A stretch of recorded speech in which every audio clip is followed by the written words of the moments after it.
Hi, everyone. Welcome. Thank you so much for joining us.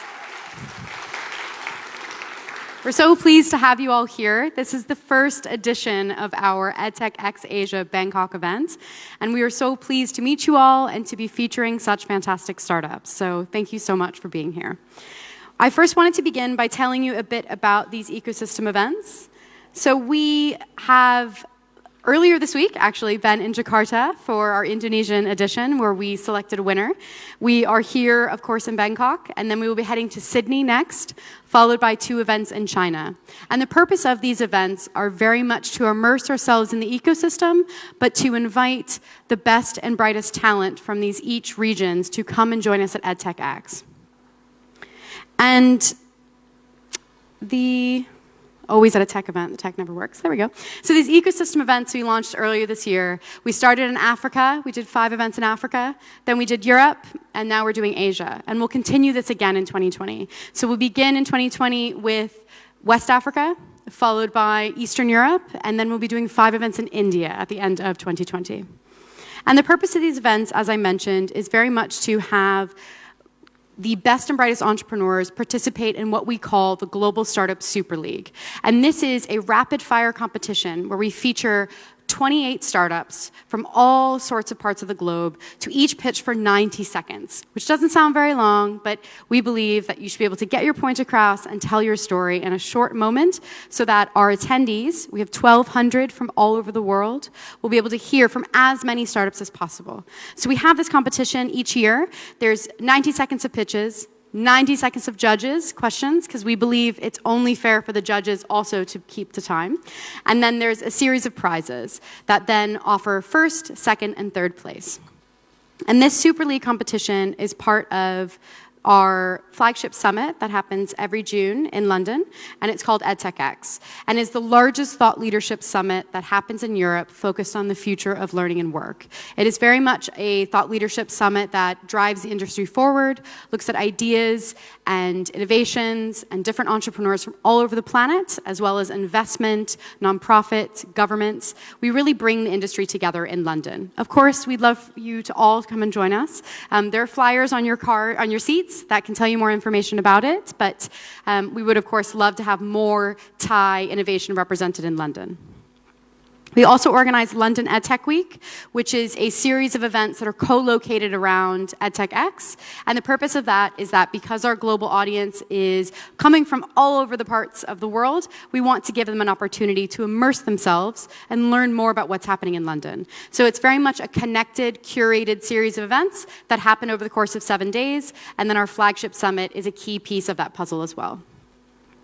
So for the purposes of today, which all up here is the most important details. If everyone's connected to Wi-Fi, it's on the top left. For the agenda, you guys have all done networking and food, so I hope you enjoyed that.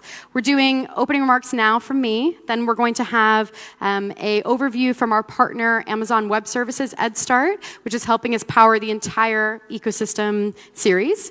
Then we will have a dynamic panel discussion looking at where the Thai education ecosystem is headed.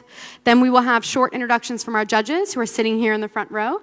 And then we will have our startups then pitch. The format of the startup pitching is that each of them receive 5 minutes, and I will be very strict with the 5 minutes, and then we'll have 3 minutes of judges' questions. The judges will deliberate, but we'll also have an audience component as well, which I'll explain in a second. So, did everyone get the Wi-Fi? Hope so. I can put that back up if needed. Okay, so as I mentioned, we have some really fantastic industry experts that are helping us pick the startups that will then be joining us in London. So I have them all on the screen. I'll put them back up when we are transitioning to the startups. But we thank them all for joining us, and we couldn't do this without you. And it's worth noting that there will be a quite intensive judging evaluation process that I will show in a second on the screen. Okay, I deliberately made it quite small so you can't read it because I don't want to stay long on the slide. But it is different aspects of impact, scalability, proof of concept. And the judges will rank each of the startups to then decide who will be the winner.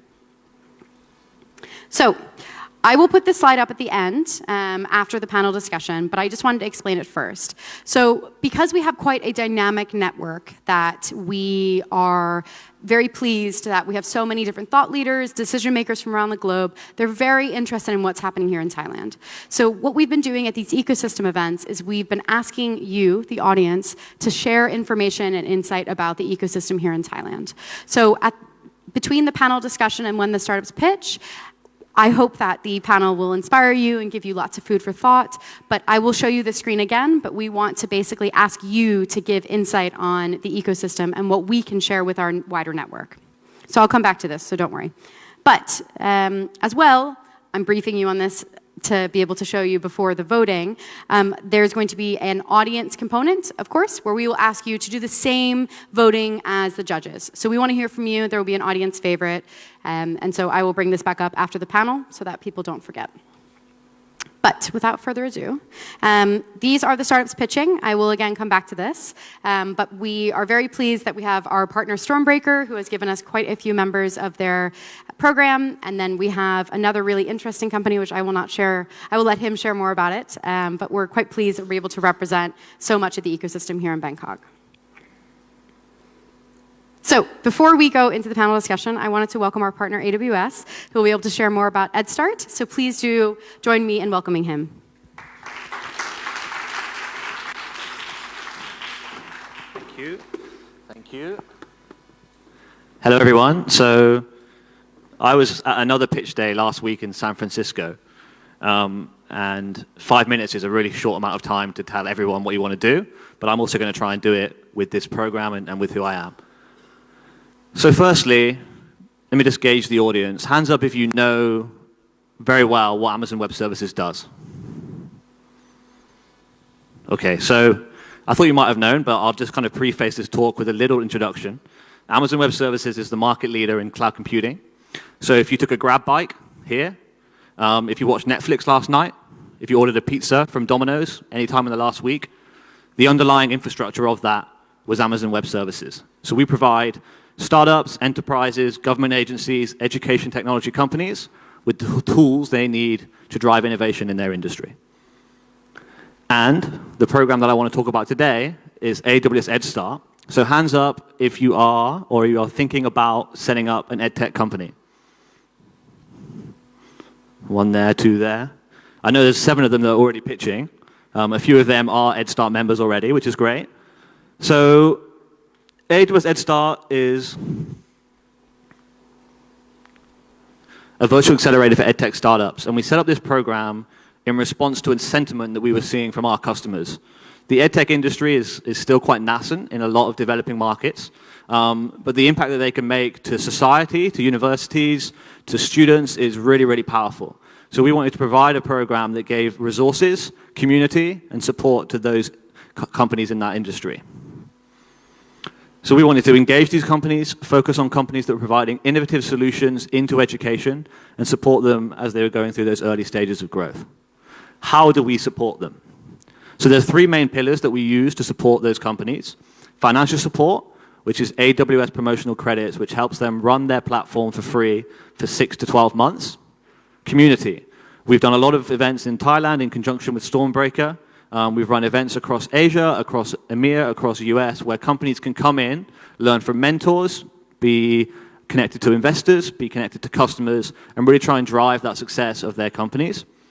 And technical assistance. We have over 1,000 different capabilities on our cloud platform, and every single one is used differently by every single company. So what we do is try and provide support to those companies with solutions architect and quick start guides to make sure that you are using AI and data science and IoT and gaming and virtual reality in the correct way. This clicker is very finicky.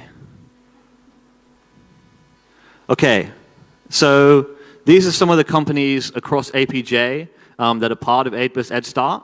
And I just wanted to dive into a few of these to just give you an idea of the type of companies that we work with and support. Apologies if some of the Thai companies that are EdStart members aren't on this. This slide is a little bit old. So School Bites. School Bites is a really interesting story. This was a gentleman who is 19 years old. He graduated high school, And throughout his high school tenure, he kept going to the school administrators and said, what is your biggest problem? What is your biggest problem that you're trying to solve? And they said, we can't collect money off parents. So this guy set up School Bites as soon as he graduated high school, went back to his school and sold them the solution. And essentially allows parents to pay for field trips, for any donations they want to make to the school through a payment portal system. In about a year, they've gone from 1 school to 5 schools to 400 schools, and they're now going to win a statewide deal that gives them access to 200 schools, and we supported them through the AWS EdStart program.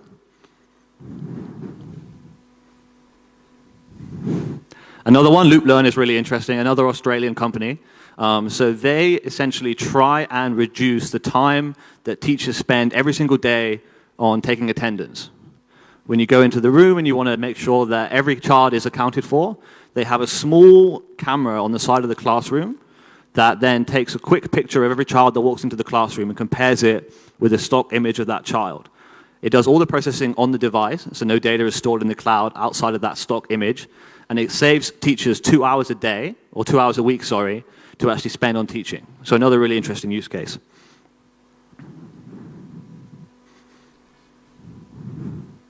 Hanamaru Lab. So this is a Japanese AWS EdStart member, and they provide an app called ThinkThink, which is designed in a very gamified way to help students with their numeracy and with their literacy skills. They've done a lot of pilots around the world. They have students in, I think, 100 countries, and they use the AWS mobile tools to deliver their app to all of those countries, even to the smallest villages in Cambodia, where they did a research study which proved that students using their app for over 2 months gained about 20% in terms of their scores and their grades. So a very, very interesting use case. Education, one of the Philippine edtechs that we work with, provides a one-stop portal for students to be informed and educated on university choices. What's the experience of students? Does the printer work in the library? How many seats are there in the library? Does the mathematics course get me a job? This is basically a way to inform people to make the right choices for their education. And again, another AWS EdStart member that works with over 10 million students per year. So I wanted to give you an example of all of these members to kind of inspire what you guys think about in your solutions and to demonstrate how we're working in some of the regions around Asia. This one, Solve Education, works mainly in Indonesia, but in a lot of developing markets through this game, Dawn of Civilization.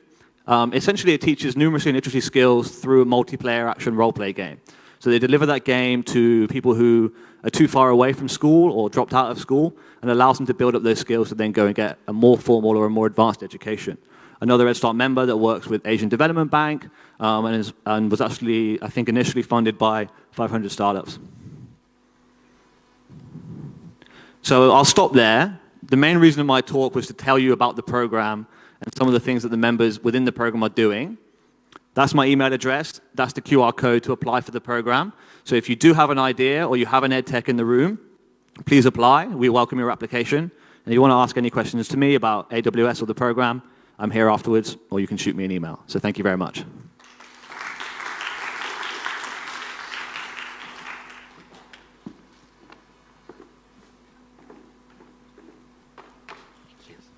Awesome. So next up, we will be welcoming these lovely individuals who will be speaking about the future and current opportunities for education here in Thailand. So please do welcome our panelists on stage.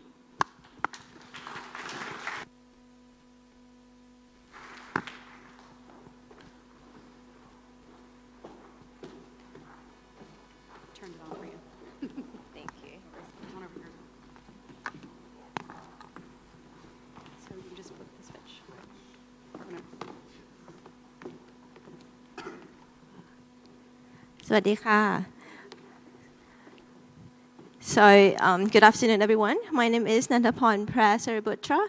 I'm the CEO of Starfish Education Foundation. So we do 3 things here in Thailand. We have a private school. We also run Starfish Academy, which is the professional development organization for teachers, and Starfish Labs, the online learning platform for teachers and parents.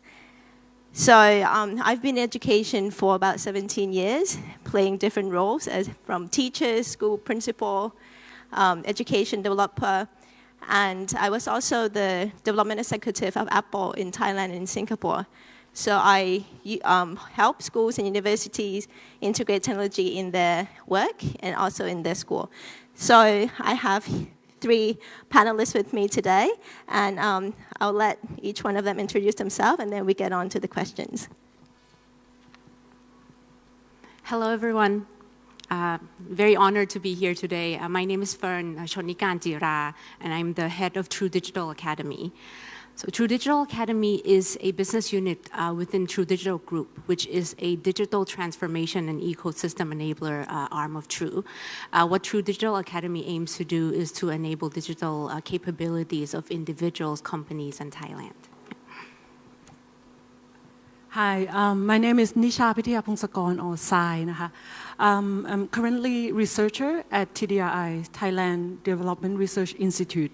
So it's a think tank that provide recommendations on policy on various issues. My team is on education. We focus on education policy for basic education, vocational, and maybe other domain of education as well. Before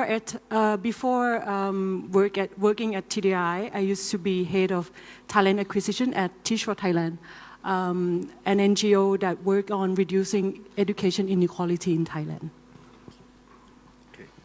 Hi everyone, I'm Gong Panachit. I'm CEO of Citrus. We are a startup. We're creating AI to read documents and digest and do bookkeeping instead of accountants. So we are the person who said that we're going to replace the accountant, but actually it's not. Because we're just replacing some accountant who haven't educated enough to live in this world, right? And currently I'm the president of Thailand Tech Startup Association. So we are the person who are really intensively request to get some new graduates who could work for us, because we need a very high skill level of graduate and we don't have enough money to pay, right? So we need a new graduate whom we can afford. Yeah. So we are here today to talk about this. Thank you. Oh, right, okay. Okay, so we know all the panelists here, we definitely have very diverse backgrounds and would be really giving an insight on the Thailand ecosystem. So the first question, what's your view on the current EdTech scene in Thailand? Let me start first, and I'm sure the other 2 panelists will have plenty to add. So I think short answer is that I am very optimistic and very excited, right? I feel that the EdTech scene in Thailand has kicked off. There's a bunch of really, really good, really smart people interested in this space. I also believe strongly, though, that there's a lot of opportunity still, both in terms of the ideas and the funding that's available in this space, right? So I think in the past 2 years, we've seen a lot of growth in this space. We have ventures, we have stormbreakers, we have many amazing EdTech education organizations that's being funded and being started, right? So that's wonderful. I think for True Digital Academy ourselves, right, we're also proud to at least do our small part as well through our partnership with General Assembly. I don't know if any of you have heard of General Assembly, but it's basically one of the world pioneers in digital career acceleration from the US.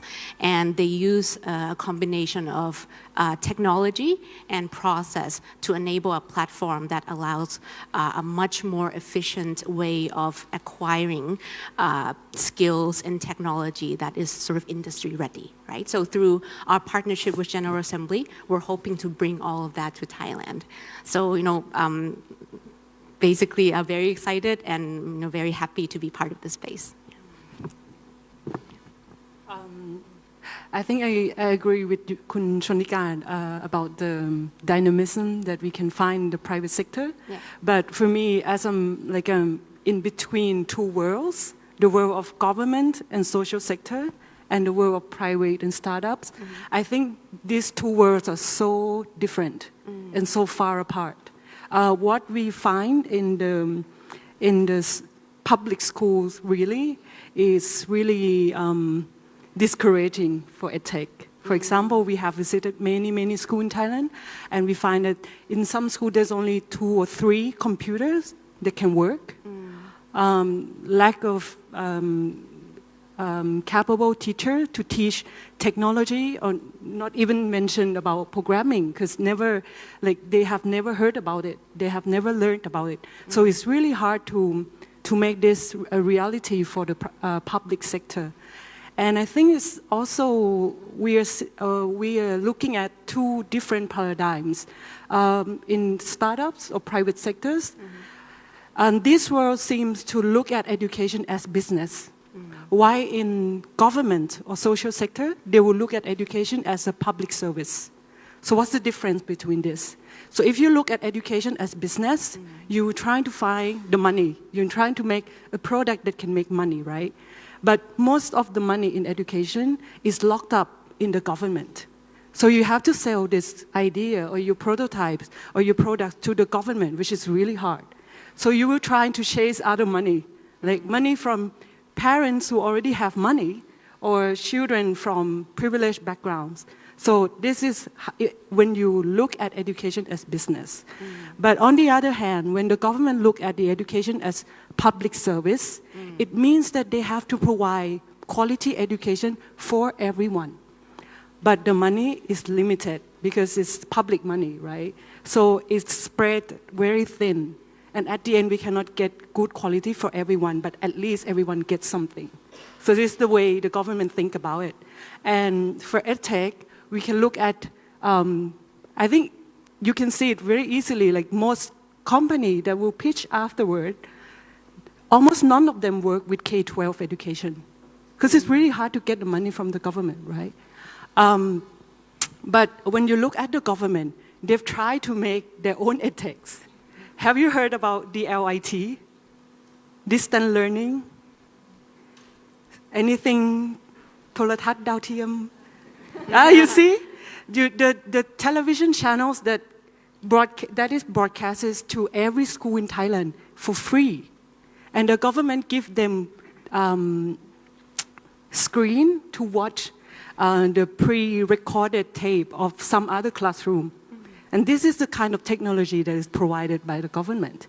But it's free, so the government school will go for it. And how other private startups will compete with that, I think there's still a lot of way to go. Yeah. Okay, for the EdTech, actually I'm not quite from the EdTech, but so far from what we've seen in the society, many EdTechs focusing on, like you say, reskilling, upskilling, because the people who effort to pay that is for people who like to upskill and get some recruited, or some people who would like to pay like business to business, corporate pay for improving their employees. So it's quite difficult to focus on B2C, like every startup in Thailand focusing, because normally customer B2C in Thailand, people the way of thinking could be a little bit different, because probably in European or in US or in Japan, people we spend money to save their time, but in Thailand we spend time to negotiate to save the money, right? So we don't mind to bargain for 1 hour, 2 hours to save like 10 baht or 20 baht, but we don't pay high because we don't want to be silly if we pay for something that other people can get some software for free as a piracy.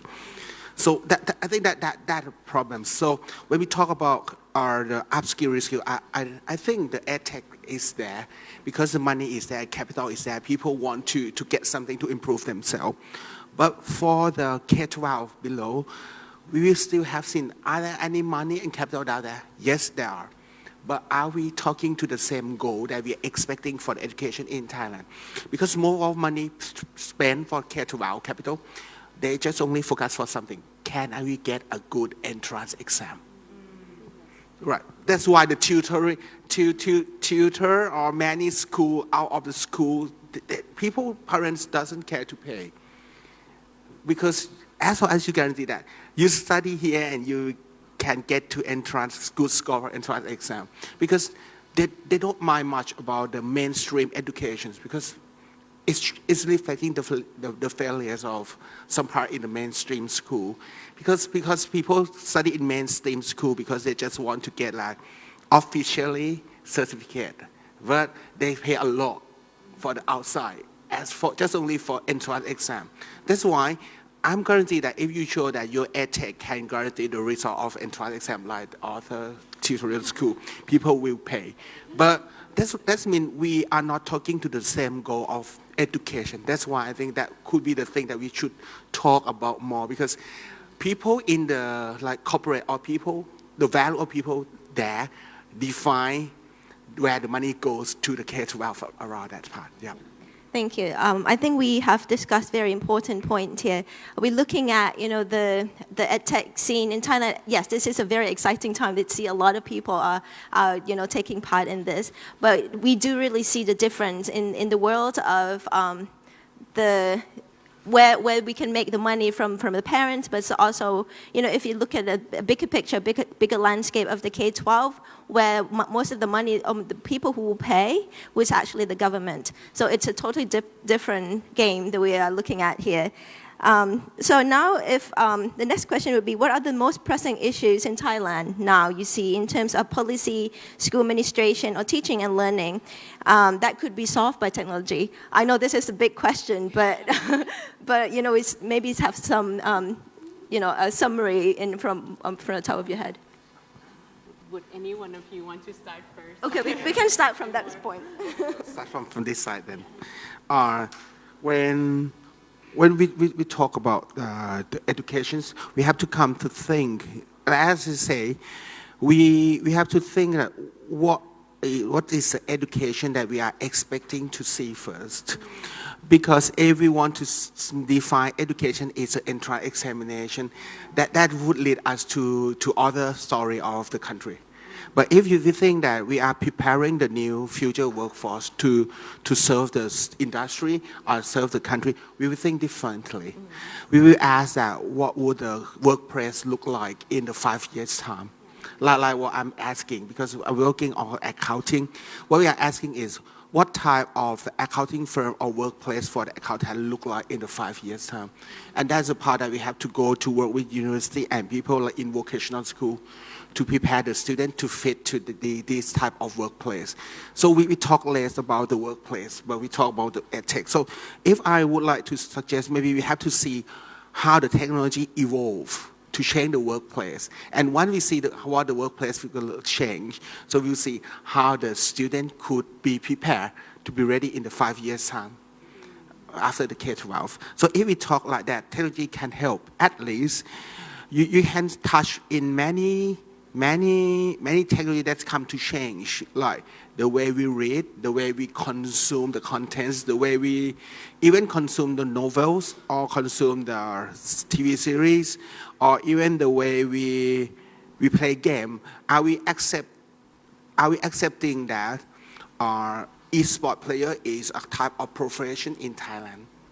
That could tell us that technology is changing, so technology can help us. Because if we see technology is not about teaching and learning, but we are using technology to create and build some people, build some workforce to be ready in the future. I think that part technology can help, because people has to get used to the technology to be prepared, to be ready for the future, right? So we have to enjoy and promoting the way to use technology in the real life.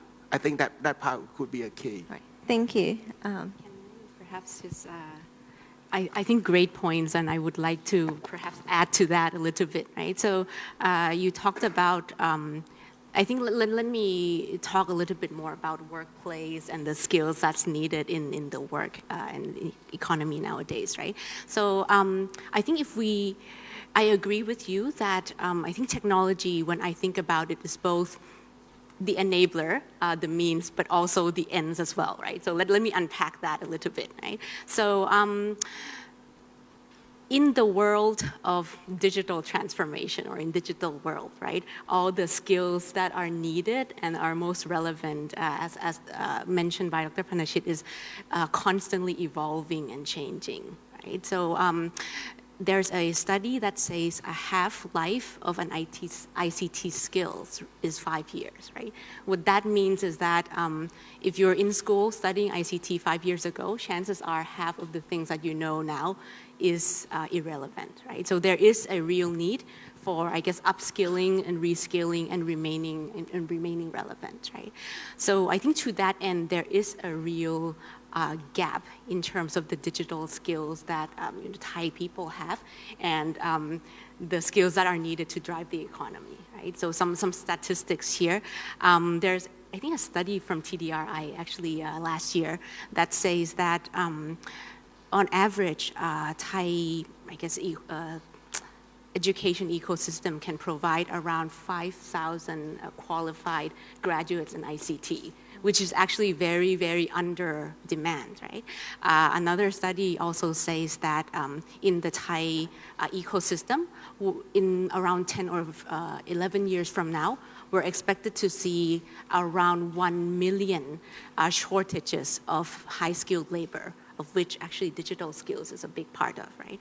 And when you talked about your startup, you also are looking for the kinds of people who could enable it, right? So I think there is a real gap here, and many of the edtech companies here actually are created to fill those gaps.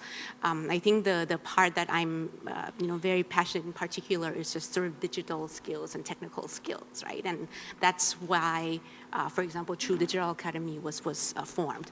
So there, within True Group, there is, I think, a acknowledgement that there's this gap here.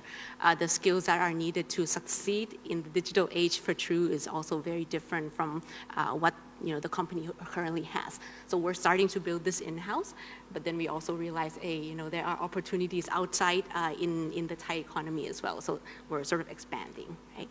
But I think just to close off, when I say, I think the original question was how can technology sort of help with these challenges, right? I think you've talked very extensively about how technologies could be used as the means to enable a more equitable or more, efficient way of learning. But I think technology is also the end in itself, right? We need to have a better, a more efficient way to learn about technology so that we could keep ourselves relevant and informed. Yeah. Since you would already talk about, professional level or reskilling sector, I will talk more about the public education and K-12. So the question was the biggest problem in education that can be solved by technology, right? So I can only think about big problems. But I'm not sure that technology can solve all of them. Sorry, you might hate me, you tech people. You might think that I'm pessimistic, but I used to be from tech side too, but working with government changed my mind a little bit. So, yeah, turn to the dark side. I think the most pressing issue is about inequality. Why we are performing at very low level at PISA, it's not because that we don't have great students. We have students that can perform at the level of top countries in the world. But there's only 1 or 2% of all Thai students. So in other countries that can move up in the ranking, it's not because they're pushing a few students to be better, but they push the majority of students to be better. So I think that's a really pressing issue that we can try to solve. But when I think about technology, we see the bottleneck is about how can we use more technology to improve those kind of learning and the learning outcome and learning experience. I still don't see a lot of edtech like that going on. So I think that if we want to use technology to help, we should steer the objective and the use cases of those technology to improve learning outcome. But that's the high level thing. But when we look at a lower level, like at school level or teacher-parent relationship, I think we see a lot of promises backed by many rigorous research that behavioral interventions or parent-school engagement interventions can really work. And technology can help. And it doesn't have to be very high-tech. So let me give you one example. I went to a school in Nan. It's very far away, right? And I met a teacher. She said, I have an innovation. I said, what is it? I use a line group. And this line group, I have the parents of all my kids are in the group. And every day when I give my kids assignment to read, for example, list the page of this book, I give it to the line group. And the parents will have to go back home and ask their kid to read to them. And once the kid reads it, the parents will post back into the parent group and say, oh, my kid just read, and he read very well, here's the video. And you see... Some friendly competition. Yes. So peer pressure actually works. And by a few months, all the kids in that classroom can read. So this is the kind of technology that can help. And as you can see, there's no AI in that. There's no blockchain or anything. It's just line group. So when we talk about technology, I would like to invite you to think more about this kind of technology that work based on human psychology, based on human behaviors. Okay, thank you. Just be mindful of the time. So the last question, and this is for everyone. So it's 2030, and Thailand's at the top of the global education rankings. What is the first step that needs to be taken today to make that a reality? And please keep it very short in one sentence, please. So I continue with that. I think the question that I'm a tech guy, but what I don't trust tech. Because I think we can do whatever takes. But it doesn't work if you don't have content. I think content is very important. Like you say, the psychologies, the study, the social science study, whatever that we have to understand the way of learning, the way of perceiving, the way of improving how people in society and in the context as of Thailand. Because sometimes a school up on the hill drive could be better than a private school in town. Why? Because one teacher, they do look after just only 9 students. But in town, one teacher may look after 40, 50 students. The way to focus, the way to make sure that the students get what they should have is different.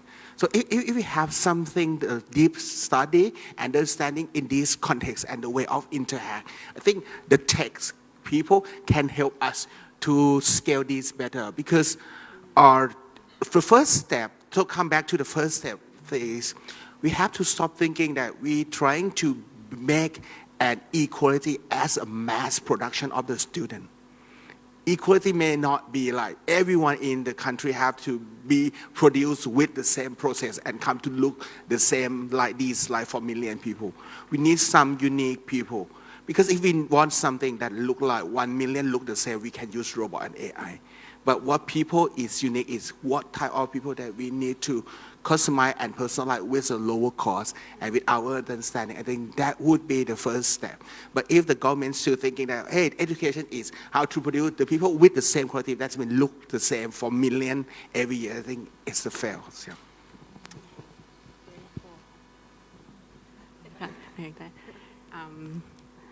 So it's a really big question, but in the interest of time, right? Let me just try to go the different angle. So rather than, I think, top down, let me try to, I guess, engage all of us to think bottom up and to start thinking from changing our own mindset, right? Can we start thinking about education and lifelong learning not as luxury, not as something that fancy people has, but actually our rights and our duty to do, right? If we think like that, then I think a lot of things would follow. Like, what are the systems that would enable it? What is the funding, right?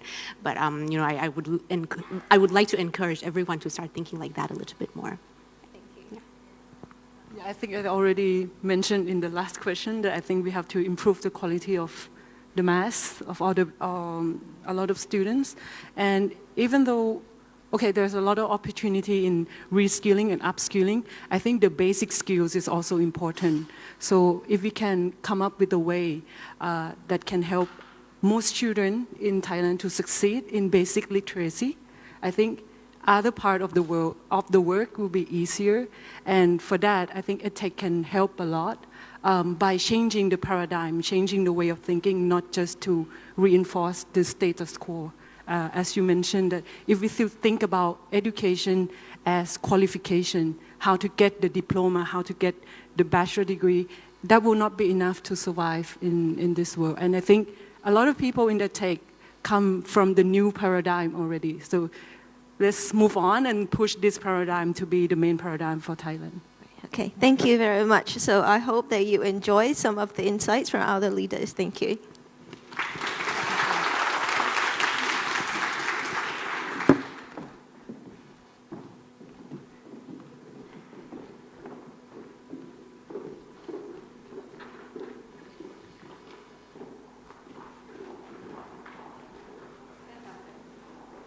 So as we shuffle some chairs around and are going to do some judge introductions, now is your turn to be able to share what you think in regards to that question on 2030, as well as some insights on the Thai ecosystem. So again, if you guys can all go to this web address, menti.com, please. And then once you get to there, this is what it'll look like. Use 109335. And if everyone enters that, then there will be a couple questions. We will also send this out after the event, so you guys can answer at your leisure if now is a bit too pressed for time.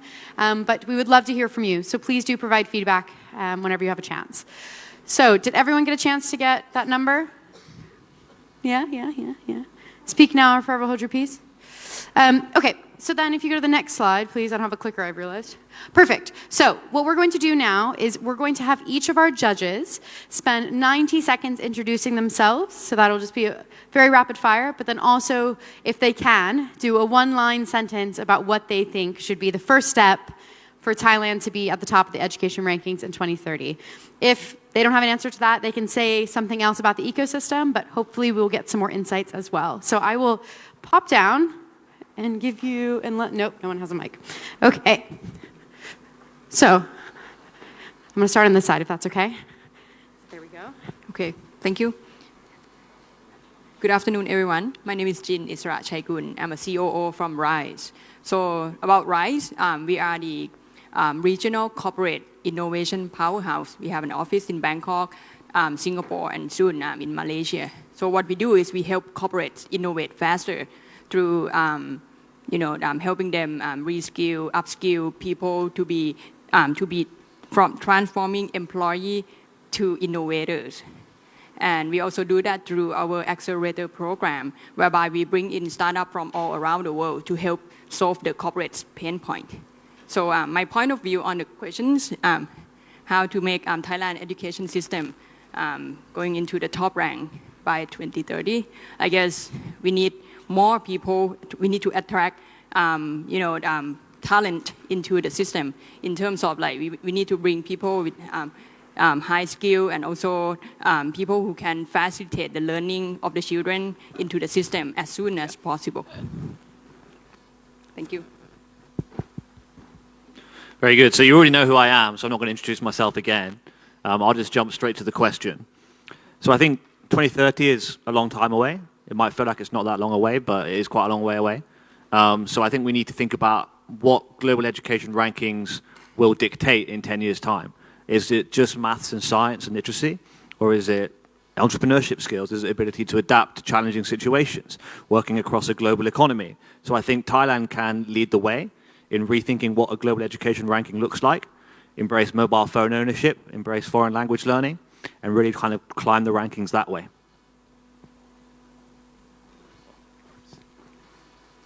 Hi, good afternoon. My name is Warawat Suwakonda from SEB Academy, and we were set up about 2 years ago with 3 objectives.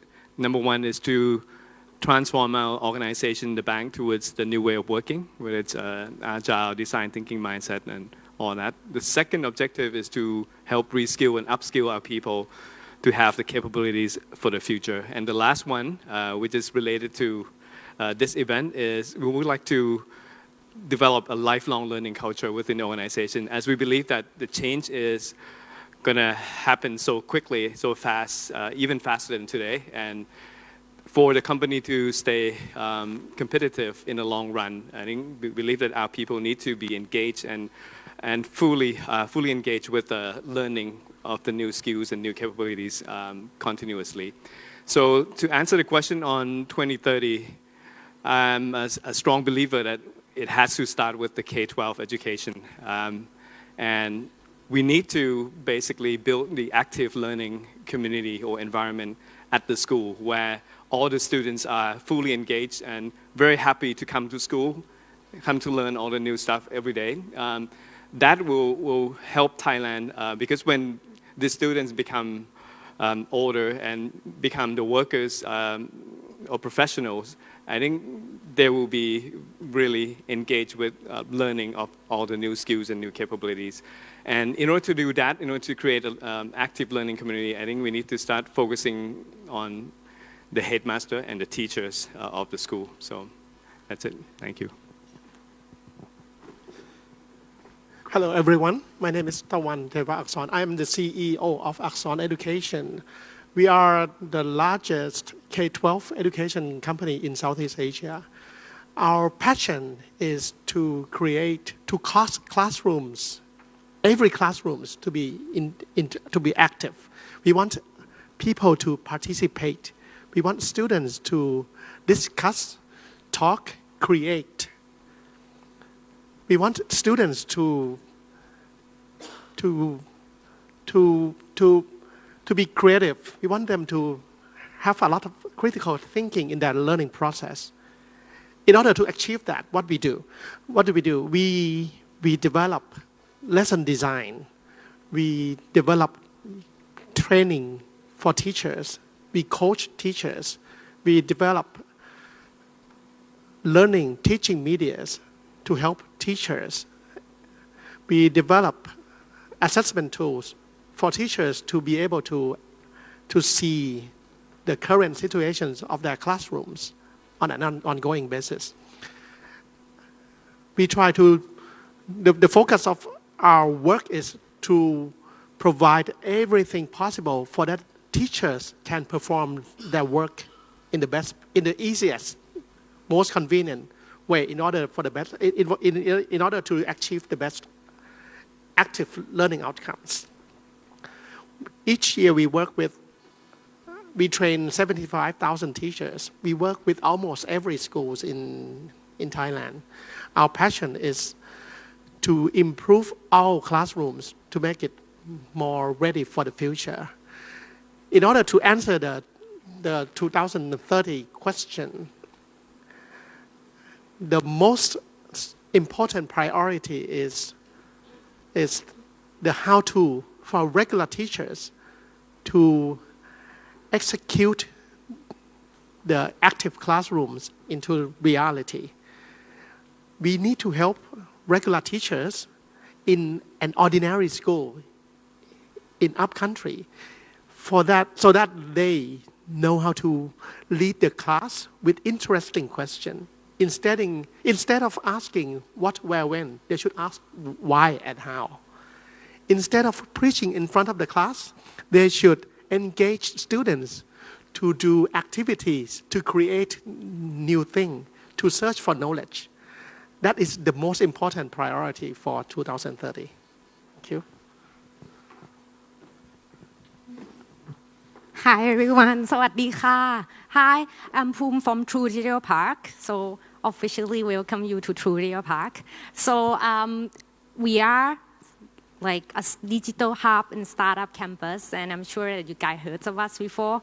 And I'm from partner engagement team, so if after this anyone think that we could do collaboration together, please approach me. So to answer the questions on what can I see in the next 10 years, right? I think everything back to the basics, everything in this world, you need a strong base. So strong base of education, I would think it's starting from a family, how the family see the value of educations and build, and then secondly would be a teachers and communities. And I think with all the strong base, we're gonna grow the strong educations. Okay, and pass it.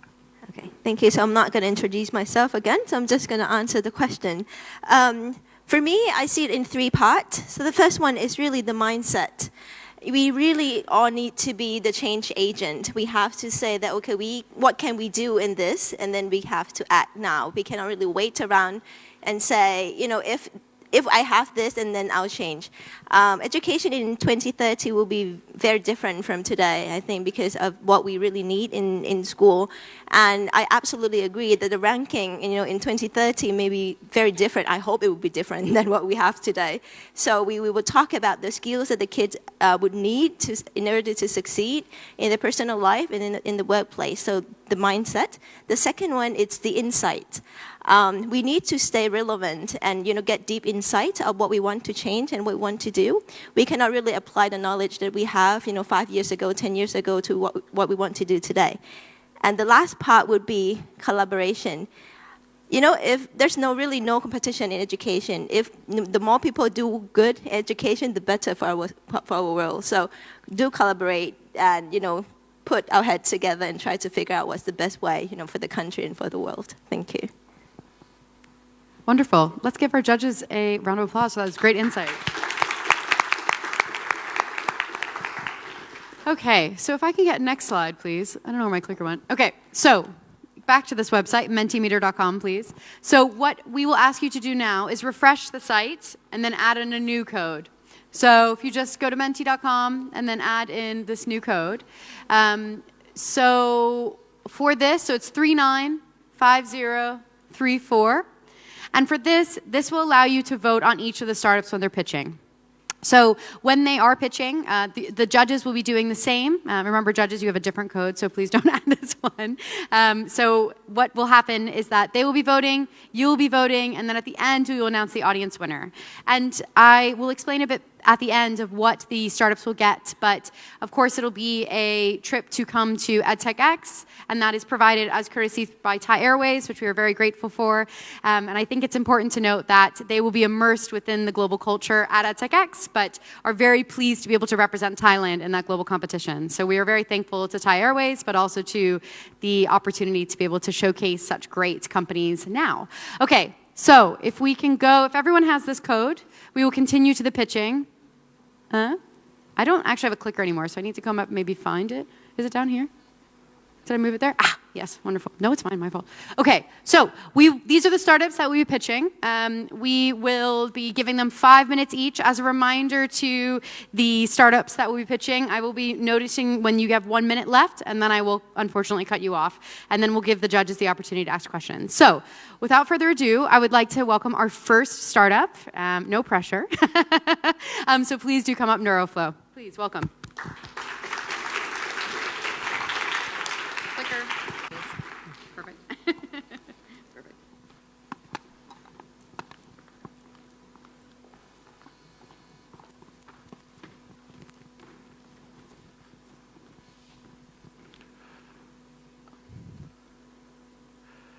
Just a fun logistical question. How do I know if my time is starting? Right now. Okay.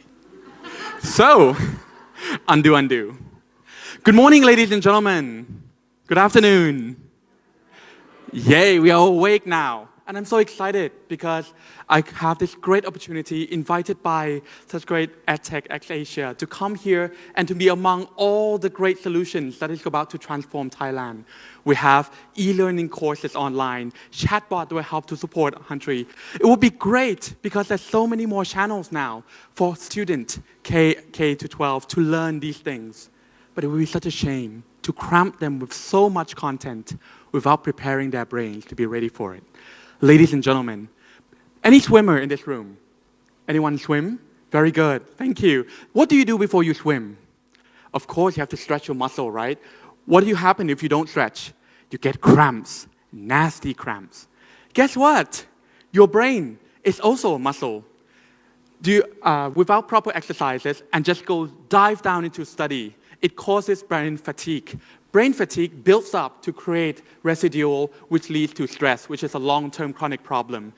On 19th October, UN has just announced, WHO has already just announced that mental health, especially stress, is one of the leading causes, one of the serious mental causes that have to be paid for this year's theme. So ladies and gentlemen, a brain is a muscle, and it doesn't get ready whenever you open your laptop or click the clicker. It actually comes in phases. So if you are still on the low morale state, you need a boost to get you ready. Without a proper preparation, you know, when you want to open Facebook or YouTube just before you do work, everyone can relate. Or rather, when you have worked for so long and you start to feel the breakdown overload, that is where the strain happens, and you don't want that to happen. A 5-minute break could have helped you, but when do you actually need that break? And without that break, you're actually causing further residual, which is bad for your health, and actually, you will not be alone. In fact, throughout Southeast Asia, there is a big impact of this problem. With greater competition, students have to extend learning beyond 8 hours, even after school, and cramp. As a result, there is a 91% of feedback from employees, of course, but we have also statistics for students that we are facing more and more stress in our life. So, ladies and gentlemen, how do we deal with this stress? How do we ensure that our mind is ready to study for 8 hours straight and still productive? Well, some might say counseling is a growing trend. However, with more social acceptance on psychiatrists and mental health, it's still very hard to get people to accept. And plus, you can't do it while you learn. You want something immediately right away? In America, there's a growing trend of medical help. So pop in the pill and it should help you in the jips. Not really. It helps you real time, but doesn't really serve what your brain really needs at that very moment. Meditation, you can't do it on the flow, and you don't exactly know where your state of your brain is to require meditation. So we want to be a place where we are able to tailor to your brain's need when they need it. And that, ladies and gentlemen, is NeuroFlow. It's flown away already, so, and I don't seem to be able to recall it back. Could we come back a little more? Thank you. NeuroFlow. So we're going to do two things. One, we're going to monitor in real time how your brain is doing. And number two, we're going to give a smart AI recommendation using machine learning that we are currently, even as we say now, querying in AWS server, which is costing us a lot of money right now. So please, let us help. I would love to. I can't do the word. So, ladies and gentlemen, two scenarios. One, study at home. In study mode, open your laptop, pop in any device that does EEG. Our platform supports them all. And as a result, our application will help support on two fronts. It will provide features to help boost the brain productivity, while on the other side, provide ability to reduce stress. For example, when your brain is getting out of the flow mode, out of your study mode, you will have alarm to warn you that 5-minute breaks, it's time for you to take it now. And when you come back, is your brain ready, or does it need a warm-up, a white noise, or a breathing exercise? Thank you very much. So the second one is actually more cool, is that we have experimented last week, and we are about to experiment again next week in an international school, the idea of using NeuroFlow in classroom. Could you go back, please?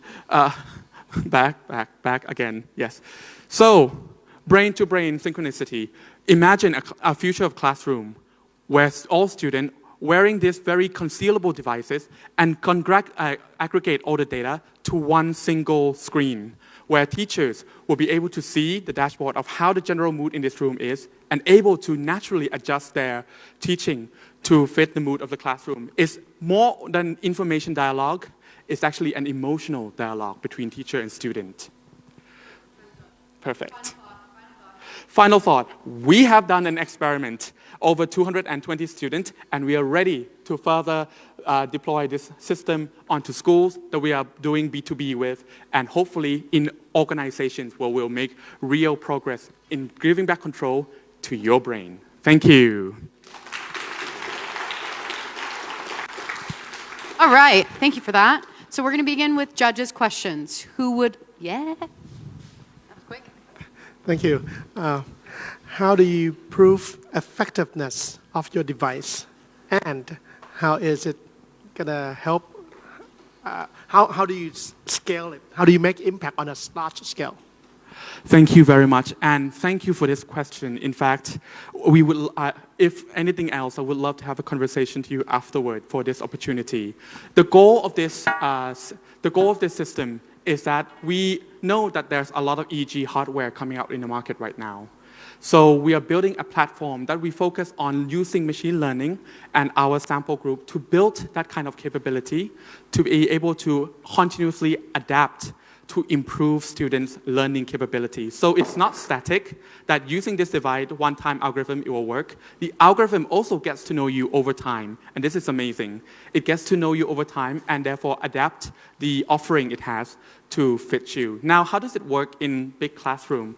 For the first time ever, we're able to cater to each of the students' needs inside classroom. If some students have problem with focus, where we always have that problem, we're able to help understand that student and cater the need to them.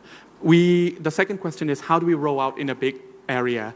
These devices are becoming much cheaper, and in fact, we are making our own prototype. Hopefully, it will be so small, we'll be able to just pop it easily.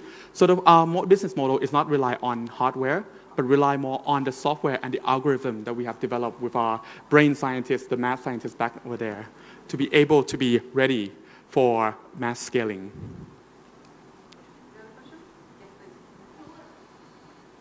Who are in your team? Thank you so much for the question. Just right on, right? Thank you so much for the question. Without the clicker in a way, we will be able to say that we have the math IT guy who have worked at Microsoft before, myself, KK. We have a math consultant, business guy at the back. And of course, we have a crazy brain scientist who has been working on brains and productivity for a number of 7 years. She's been very amazing, been working on productivity and brain. And that is why we believe that that very model can be rolled throughout the country and hopefully Southeast Asia. Hi. Do you have patent? Sorry? Patent. Patent pending. So we have applied for patents already on the algorithm itself. So we are waiting for the progress of how it's going. Yes.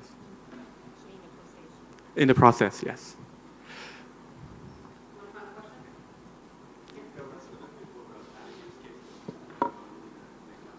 Certainly. Thank you for the question. Yes. So the question is, how would this pan out in classroom setting? So the quick answer to that is we are doing experiment right now. We are using user design, user experience design. So we are going to classroom and able to experiment. But what we noticed from our last experiment where we have 15 student versus teacher, we noticed that a teacher who knows a student feedback, general feedback, actually adapt naturally, knowing that they're losing interest of the student, able to readjust their teaching right away naturally, to be able to engage student more. We see that while teachers are communicating information to students, we also see that there needs to be an emotional dialogue.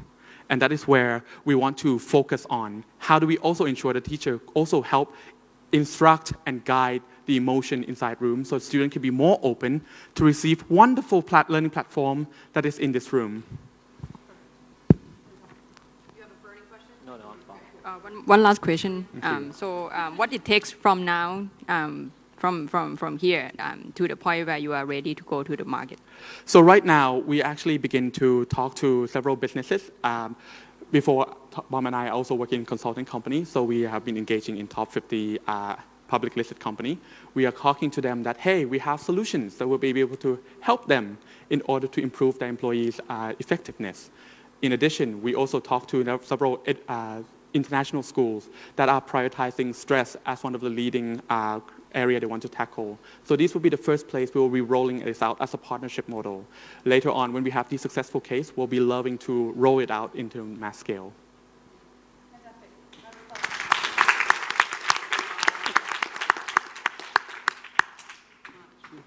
Fantastic. So next, we'd like to welcome Open Durian. I don't know where he's sitting. Yes, please come on stage. Please welcome him with me.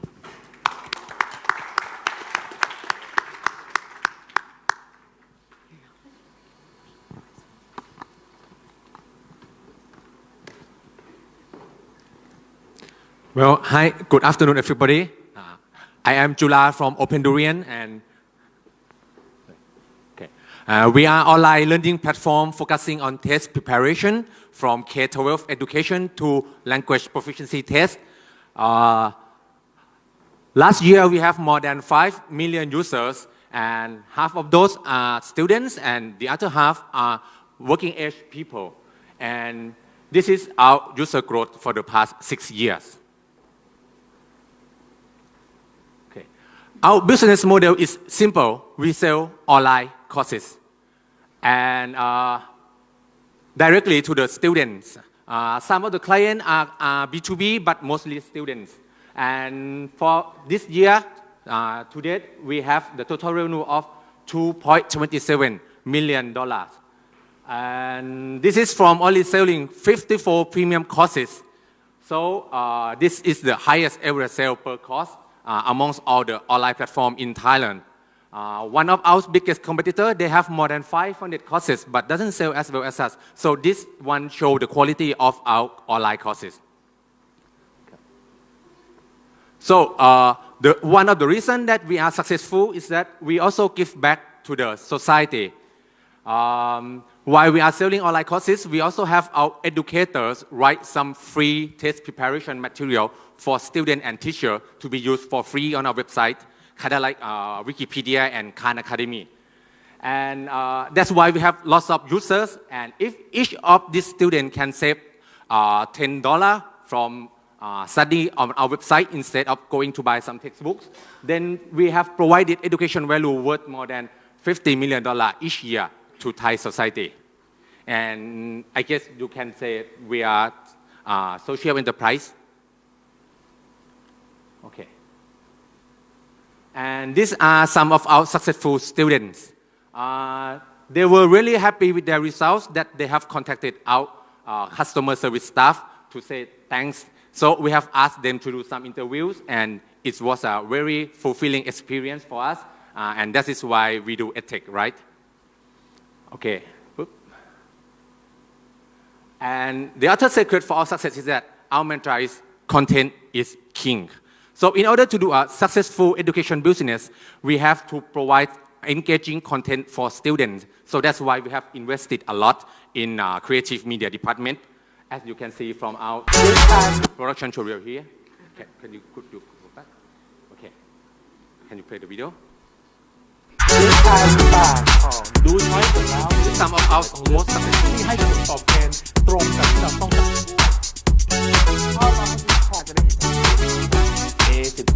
I can say that we confident that we are the best education content provider in Thailand. This is a med school preparation course, so a little bit. And the other secret is that innovation is also key for an EdTech startup.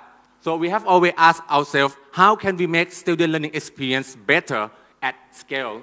For example, here. Nice to meet you. Now we are experimenting with creating English conversation in virtual reality. Because as everybody knows, the best way to learn the language is to live it and speak it every day. But not everybody can afford to live abroad or to hire a In the first part of the tutor. interview, I'm going to ask you some questions about yourself. So First we of all, try to let's create talk about conversation in virtual reality, which I is live in Bangkok in a immersive two-story enough, house with but 3 bedrooms it's more and a small cheaper yard. and more Can you tell scalable. me something about the area your house is located in? And we are shipping this MVP this year to try and test the market and user experience with our existing customer base. Here. Nice to meet you, Veer. Same here. Can I Okay, and while talking about scale, if we are to scale globally, then English test preparation is the best way to go. Okay. For example, Japan is a really big market. It's like 15 times bigger than Thailand, and the contents are all the same because it's an English test.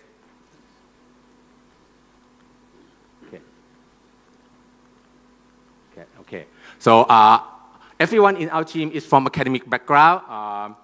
We are from the scholarship project promoting researcher and teacher in science and technology.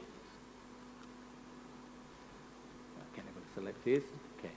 And our advisors are the father of Thai startups themselves, Pikating and Pimo, and we also have Dr. Jesada advising us on mass communication in science and technology. So I say we are in good hands. Okay, so time's up. Thank you very much. If anybody have any idea to innovate Thai education, please feel free to contact me here. Thank you very much.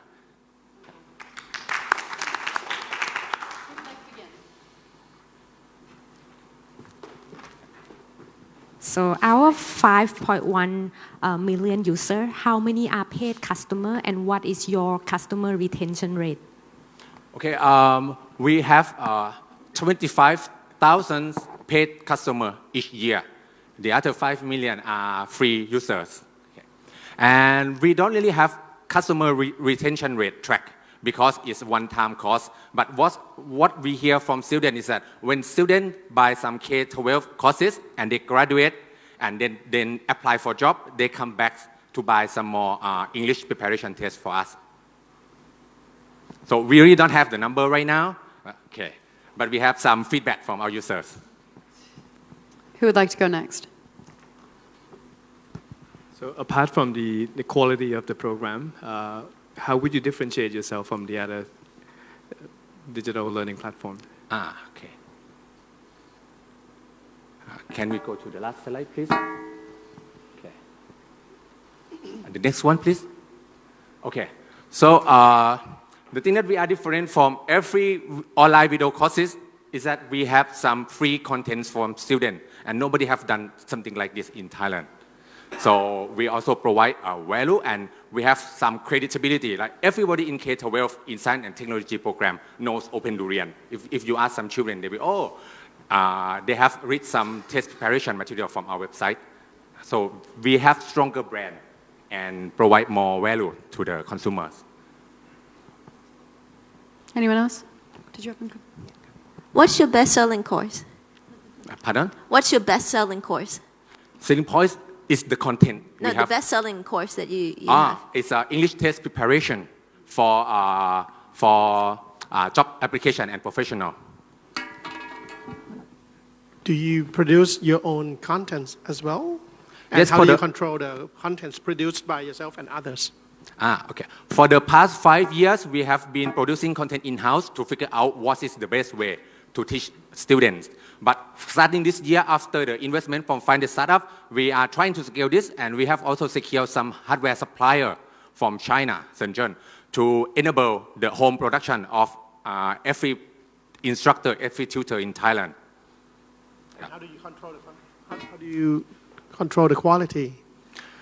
For the quality, we will have some training for using the equipment, and then we have a huge list of freelancers that can assist tutor in producing high quality content. Have you tracked and monitored the success of your learners, in whether it's completion or the improvement in the score? That is something that we want to do for a long time, but we don't have enough chance because producing content is really expensive. But we are trying to do that after the investment. Like we are trying to track that. Anyone else down there?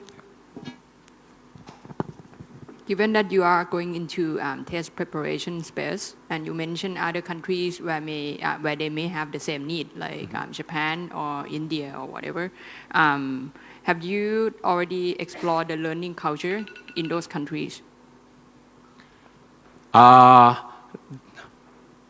We have yet to explore the learning culture. But first, if we are to do that, we can try from the test preparation material first because it's the same in every country.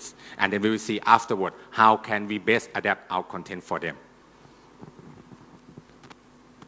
Perfect. We all good? Perfect. Thank you so much. Thank you. Okay, so next up we have Conical.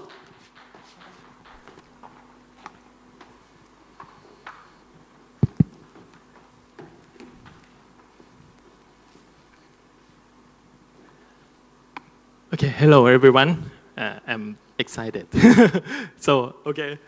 I'm Poon from Conical. Conical is a cloud academy platform for the new world of work. Okay. Clicker. Okay. Welcome to the new world of work. And the new world of work, what does it look like? Okay, it has digital disruption. The career is unstable. And the millennials took over the workplace. And if you are the CEO or HR, if you are the CEO or HR of organization, okay, you will okay, let's transform our organization. Okay, all right, but the question is how? All right, digital transformation, digital disruption, organization transformation. Disruption is always faster than your transformation. So, oh, please, kicker. So, in our view, the key is to transform the people first. And to transform the people, we have to modernize the learning. To modernize learning, from the survey, it had to have the right technology platform. And the right technology platform is e-learning? Okay, I don't think so. Okay.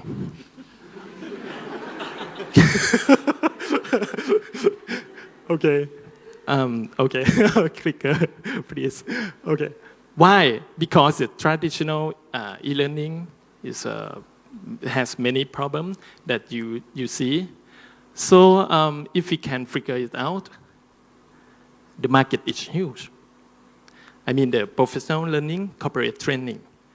And so I would like to introduce Conical platform. I see that's effect form. Okay. Conical platform is a cloud academy platform for the corporates and workforce.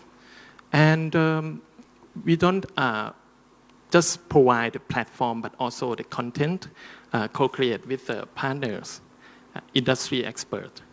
For the platform, the problem is engagement. So how can we engage learner? So we see the learning is process. So start from learned and engage, and then apply and analyze. And HR and management can also manage all the learning process of the company to transform the company. And for the content, we partner with industry experts like Chulalongkorn University and the trainers to provide a short, the micro-learning course in the many categories like soft skill, leadership. So we have, right now, we have 1,000 short videos from industry expert. And let me give you the picture of Conical. Okay, let's say that your organization have newcomers, or you want to reskill your employee. If you are HR or supervisor or management, you can have like a plan of the learning journey of each position or each person in the company. And then when the employee on board to learning journey, they also can have like a flexible learning journey. They can add the other content to the journey. Start with the first 10% is learning by themselves with video, short video, something like that. And another 20% is to learning with other, it's engagement.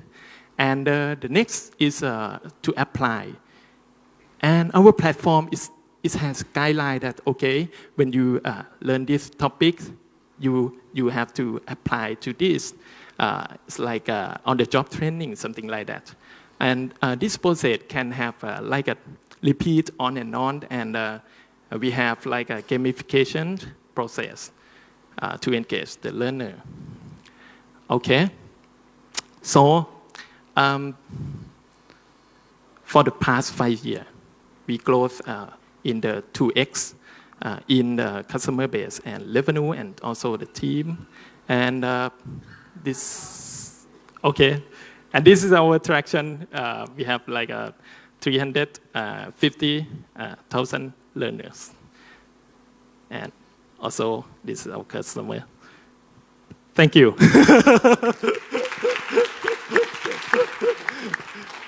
Okay, whoever, yeah, Sam, please.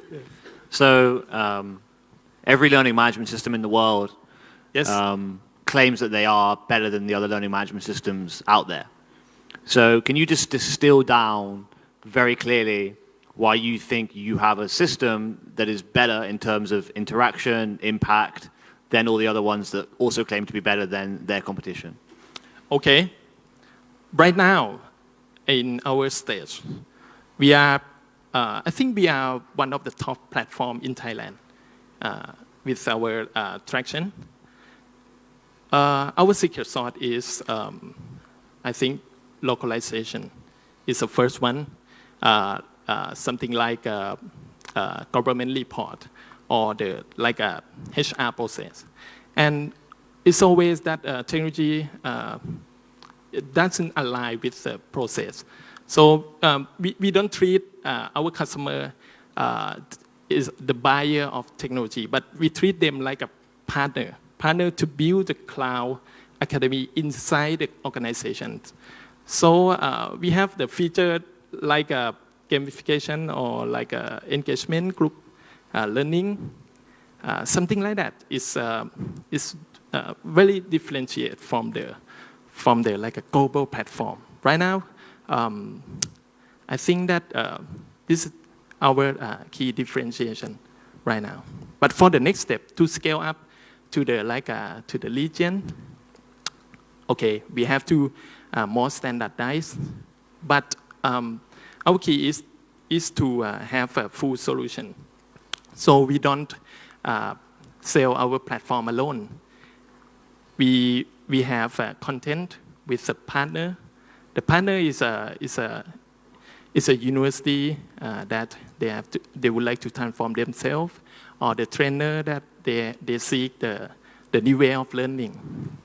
So it's a combination of right platform and right content and align with the process. That works, something like that. Yeah. I saw that you use 70-20-10, right? Approach of learning. Yes. I think 20 and 10, I understand how you would do it, but for 70, how will you practically apply it on your platform? Because it's more about action learning on a job learning. Oh, okay. For 70%, most of the time that we learned some topics, and then, okay, we forget. So the platform can help learners remind and have like a to-do and checklist. For the example, on the job training, it's about the checklist that what employee have to achieve. Something like, okay, if they're on board to be the sales representative, they have to present the product well. They have to like can sell. So this is the checklist that they have to achieve in one in the application. Yes. So have you had any proof of success for this one with any organization? Yes. With our customer, yes. Do you have any final questions? Yeah, of course. You said your instructional design of your courses based on micro learning. Yes. So what's the average time that users actually spend on one course, or each time that they log in? 5 to 10 minutes. 5 to 10 minutes. 5 to 10 minutes. Yes. And that's the duration of the course, or that's the time that they actually spend? The time that they actually spend is from like 10 to 20 minutes per session in our platform right now. So, but we like arrange the content. It's not a standalone video, 5 minutes standalone video, but it's a learning part of the 5 minutes video arranged to be like a online course, complete online course to reskill to achieve some new knowledge. Okay, thank you. Yes. Fantastic. Yeah, of course. No, please. Can you elaborate your question, your answer about the proof of success, please?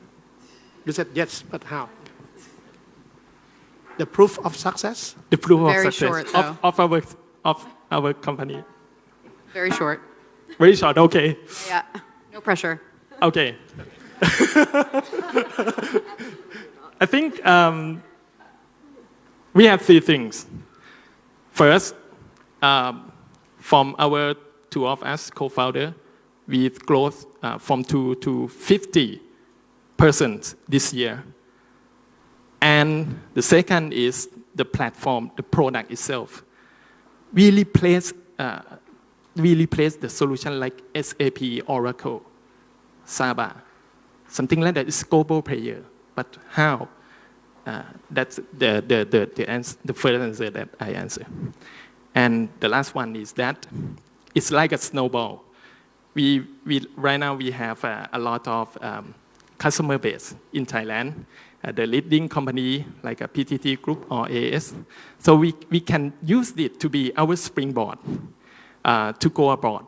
Some our customer have a branch in the other country like Vietnam or Indonesia, and they would like to extend the solution to the other country, something like that. So I think we have the opportunity and we have the potential to grow not just in Thailand, but also in the region.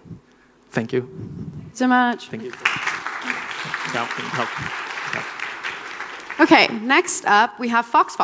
Where are they? Perfect, welcome.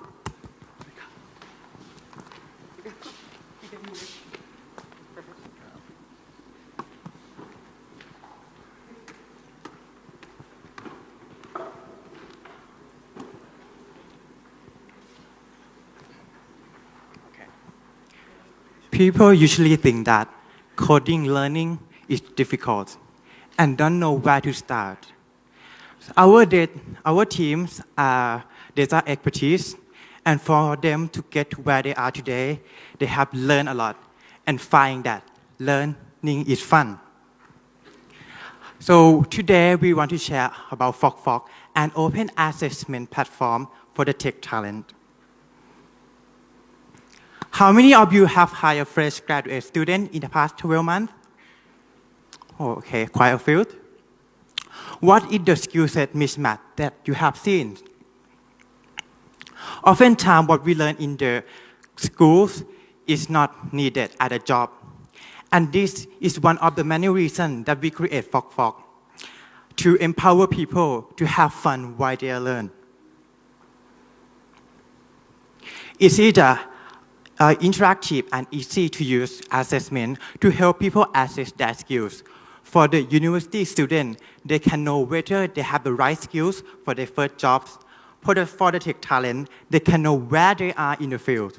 And even for the people who have been working for 20 years, they will know what the skill they should learn so they can reskill, build up their skills, and know what is the relevant skill for them. So when all these people have benchmarked their skills against the other players in the marketplace, they will know what the skill they are lack of, or they have a confidence and know that they are ready for the next promotion and know what it takes to do next. So our FOC is designed to build the people up. If you score low, that's fine.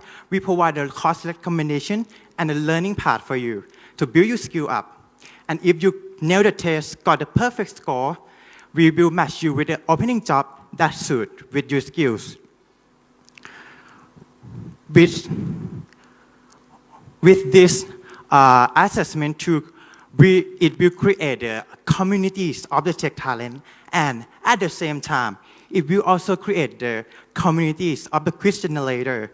Once the tech talent, they take the quiz super fast or think it's very easy for them, they will turn around from the test taker to be the quiz generator, the one who challenge themselves and decide the quiz to challenge people all around the world.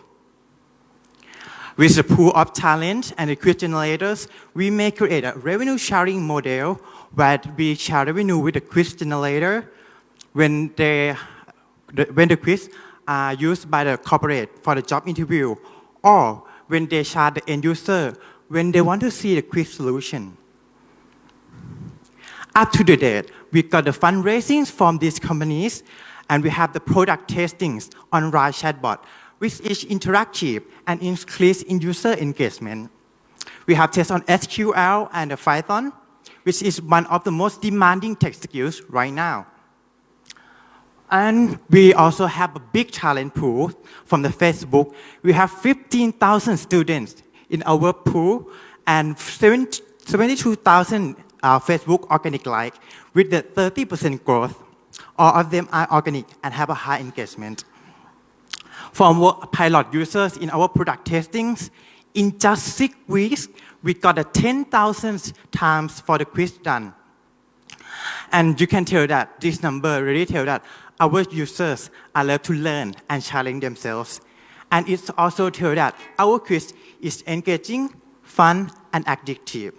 We also got amazing feedback from our users on how much they love to learn and how much they think learning is fun. All of these results really boost up our confidence to make this community to develop to be the better one. With 100% growth in tech talent demand across Southeast Asia and 30 to 40% growth of the digital economies, FOC Open Assessment tool will utilize workforce across the regions. We will have the skill sets of each country, and also we can set a new benchmark for Southeast Asia tech industries, so we can compete in the global scales. So we have the data insight to track the skill sets and the talent across the regions and also around the world. But most importantly, is to empower the tech talent, equip them with the right skills that would open the door of opportunities and transform them to the next level. Thank you.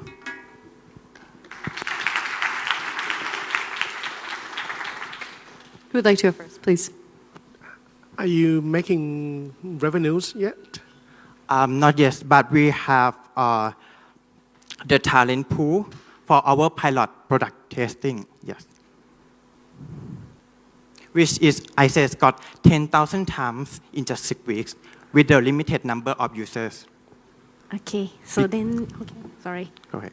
So, so then how will you get your first 100 paid customers? Like, what is your plan? And what are you going to charge them? Okay. So as I said, our quiz is free. It's open for anyone to scale it up. We will charge the quiz for the company that want to use our quiz as their job interview, and also for the end user that want to see the solution of the quiz. So, were you done? Yeah, okay, sorry. For the content itself, you know, the SQL coding and programming, who's dictating that content? Are the companies that you intend to charge very active in saying in demanding the skills that you're testing, or where are you deriving that framework of skill from? Okay. For the first stage, we are creating the contents by ourselves, by the data scientists, which is you can know the quality of the quiz. It will depend on the content itself. So you know that when, suppose that you are a very good developer. So if you take the quiz and you take it super fast, or you think it's very easy, so you can see that the quiz is to filter the people, and that is used to the company. Because the pain point that we have seen today is that the tech quiz that they interview the users, interview the employees now say they are internal and they are not up to date, which is not matched with the programming language that is very dynamic and update in even a month. So that's why we can offer this solution to the company. Okay. What is specific problem that you want to solve with this product? Specific problem in products for the users? Yeah, why are you creating this product? What problem are you trying to solve? Okay. The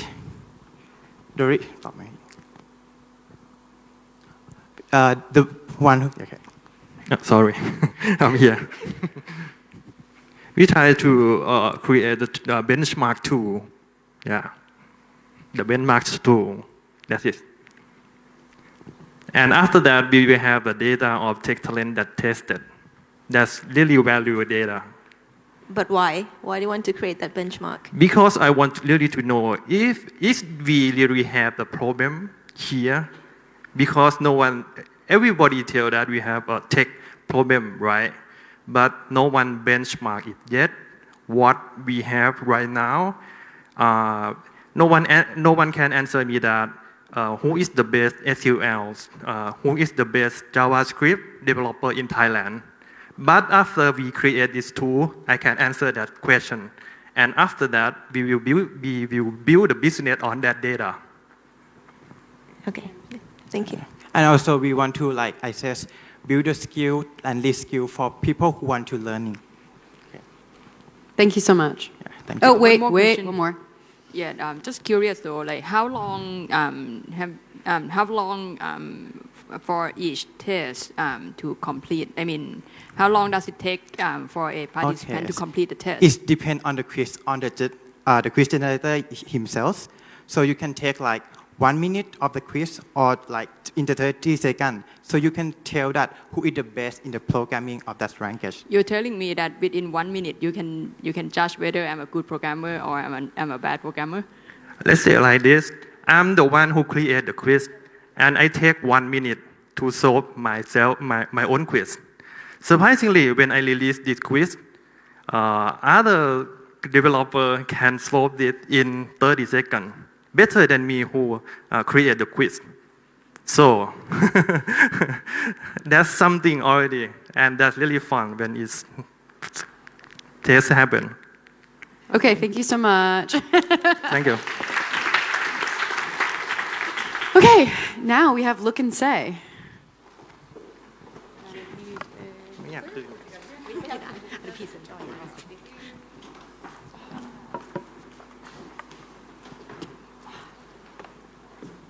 Hello, I'm Patipon from Luense. We are trying to get life without limits for children with hearing loss. Oh, sorry. Let me introduce Naung Mukdawan. She's a kindergarten student and her hearing has been lost. Let's imagine you lose the sense of hearing like her. You might understand that, what would happen to her. She will have a hard time communication with others, which limits her social, education, and sadly, her future. She's only one from almost 400,000 people with hearing loss in Thailand. And we are in greatly short supply since there are only 21 schools for deaf in Thailand and less than 50 teachers teaching speaking skills. So you saw that only few students can speak and go to general school. From our field work, we have found that hearing loss students can speak if they have appropriate hearing equipment and start learning to listen and speak early as their first language, and importantly, attentive trainers. Sorry. We are focusing on number 2 and number 3 since they are untapped and it's more beneficial to achieve. There is a proof. Here is a class for hearing loss students. Sorry.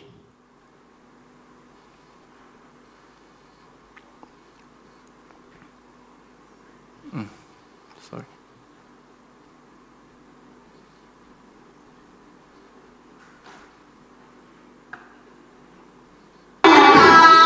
So student here is hearing loss student class. You can see that many students here can speak well, and their alumni can going to continue in general schools.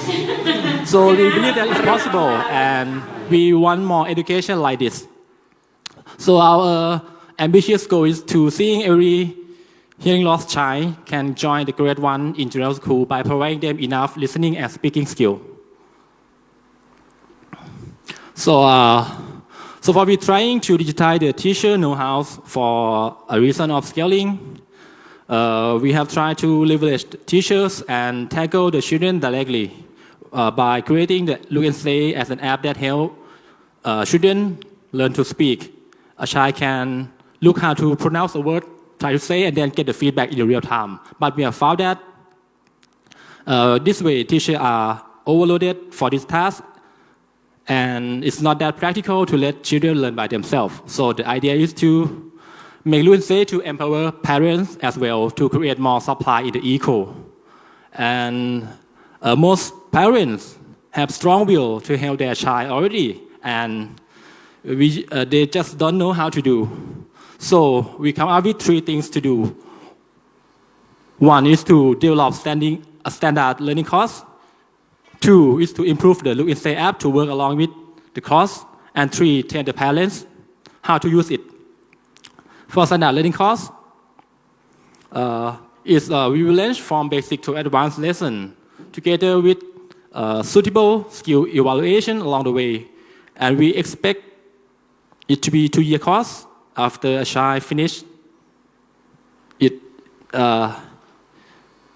can go to general school. For the Luensei app, in addition to improve it to work together with the course, we believe that parents don't have the all day or every day to teach their child, so additional resources like video or audio stories could be used to retain their skill development. And we also provide on-site training for parents to make sure they can use the course effectively, as well as online resources for easily accessible. For scaling strategy, we are first pilot with one of the top schools for the deaf in Thailand to prove of the concept and create some success case before scaling to across Thailand. And for the global scale, we have to find a similar situation in other countries, and content localization had to be done to go further. And here is our team. We are ingredients of business, technical, marketing, and as well as education expert as our advisor. We may not the best team, but we see the real problem and we can't just ignore it. And we hope that we can be an igniter and create impact in the long run. So if you want to help us help these students, we are looking for listening and speaking experts to work with us in the long term, so they can give us the feedback along the way. Also, the volunteer members, development partners, early adopting parents, and funding also welcome. Okay, let's help us create the life without limits together. Thank you.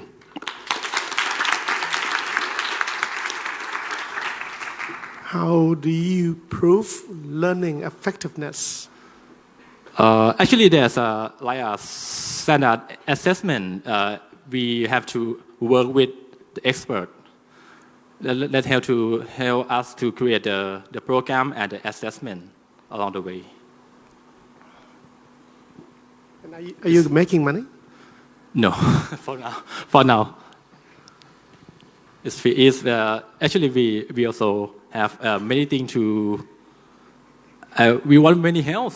If any organization can support in many ways, it's very welcome. In the future, how do you plan to earn financial resources in order for you to develop further?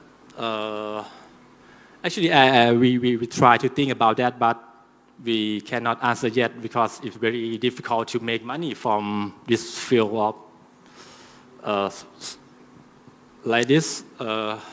It may be some CSR project with some organization, but it's not a long term. Maybe if some parents really want their children to have a good skill and they can afford, maybe they can help us to support the program. So one way to think about funding or financial kind of gain over the long term, and it ties into this scaling strategy. It's sort of a question and a comment, I guess. This what's coming is: have you thought about working with Asian Development Bank or USAID or these organizations that are driving impact in these sectors and give direct funding to private organizations as well as governments to try and solve these issues? That's one way that you can think about making a business out of this. And have you thought about that as part of this scaling strategy already? So have you talked to Asian Development Bank or charities in Thailand that are funded by them? Not yet. but we have talked to some, but it's quite difficult to get the fund as well. We have to have some proof before we can gain the grant, something like that. Okay, I really appreciate the idea. I'm coming from a mother with a severe hearing loss child. Okay. So I really like the idea, but I do agree that you really need to look at the addressable market that you can actually roll this out, who will be actually paying for this kind of product.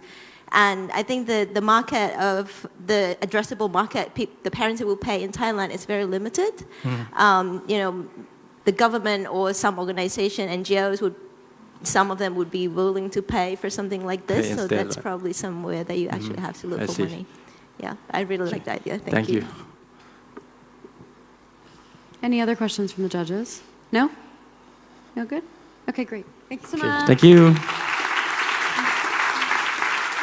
Okay, Voxy, your turn. Grab his, there you go. Okay. Test, test.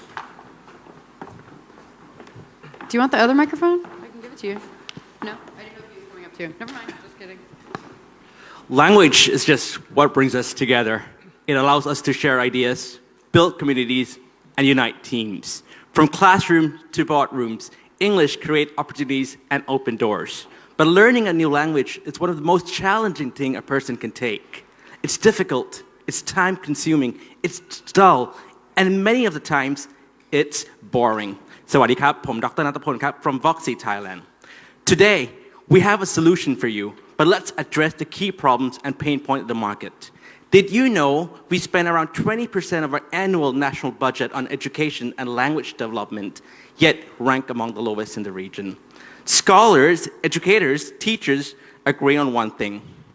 Lack of qualified native English speakers, ineffective teaching methodologies, and environment that does not promote English speaking are key problems. These things can be solved using our solution today.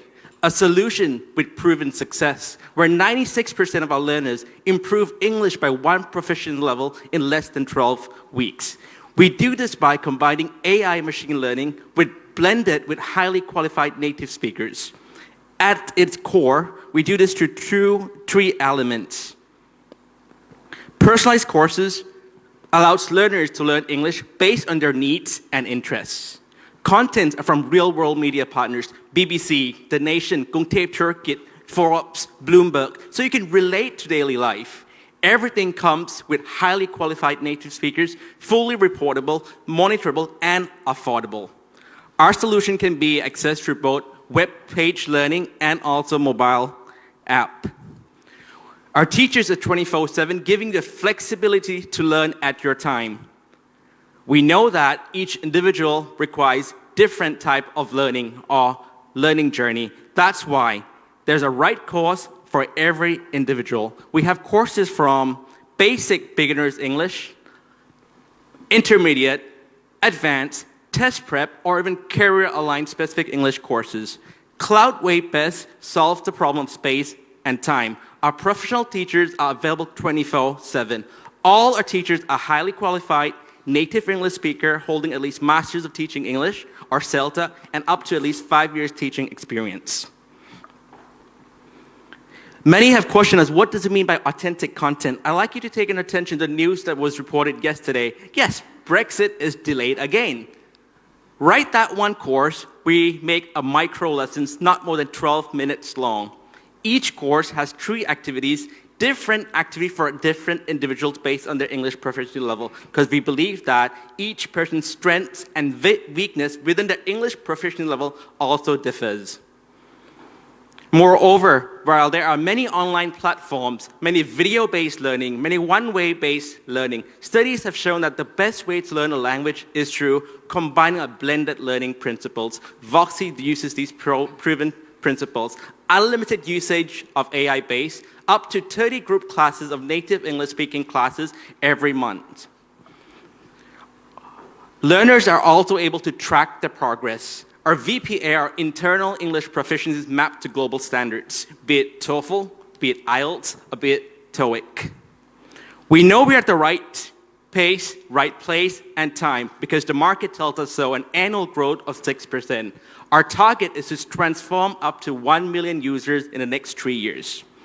Currently launched last year, we have already achieved a 6x growth. Revenues are generated through streams, B2B and B2B2C. We know we're growing at the right pace because our unit economics tells us so, with a month-of-month growth at 13%, and very proud to share with you that our retention rate is almost 80%. We've met with over 140 organizations, reached out to 45,000 people, and secured a few of corporate contracts as well. Receiving endorsements from both the public and private sectors, including Stormbreakers, DEPA, GovTech. Something we're really proud of is to upskilling 300,000 teachers across the country working with the GovTech. We've also recently launched an English clinic, Thailand's first digital English clinic, because we believe that online works, but perhaps learners also want an offline touch. We're on path to open 3 more clinics by next year and solve the inequality in education. Internet penetration in Thailand and this region is above 70%, yet less than 20% have access to high education. Why don't use internet and tech innovative tools to solve this problem? As what Dr. Tirkit said, our former education minister, each Thai student studies English for at least 12 years, but most remain unable to communicate in English. This obstacle leads to global competition too. So if Thai can speak better English, our competitiveness will also increase. We want to do that so by doing both CSR activities. Also, part of our profit is given to CSR funds and subsidized for our government and public sector. Voxy, take your English to the next level. Thank you.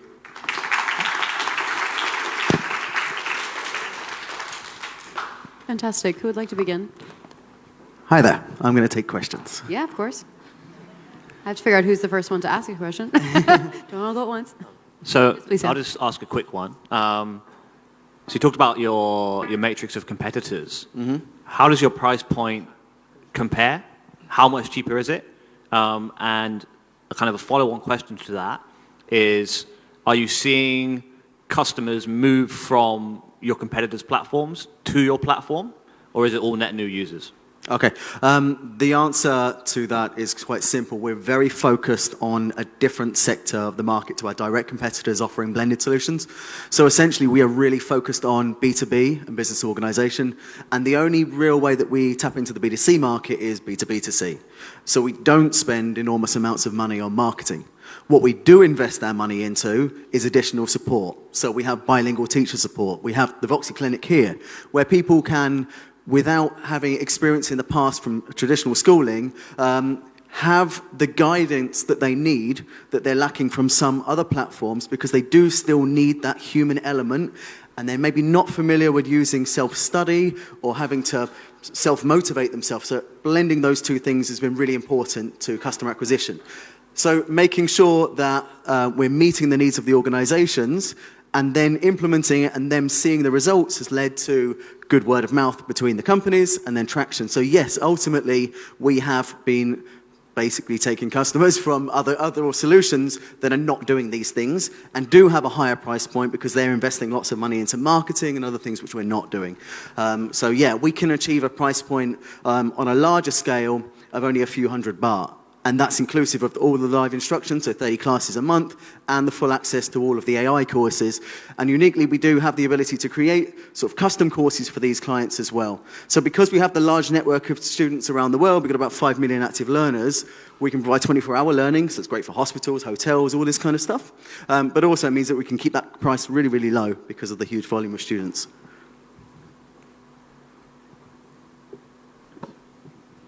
So how can you help corporate measure their return on investment? Well, everything's completely trackable and monitorable. So everything that they do, from their speaking skills, from grammar skills, and everything else is completely trackable.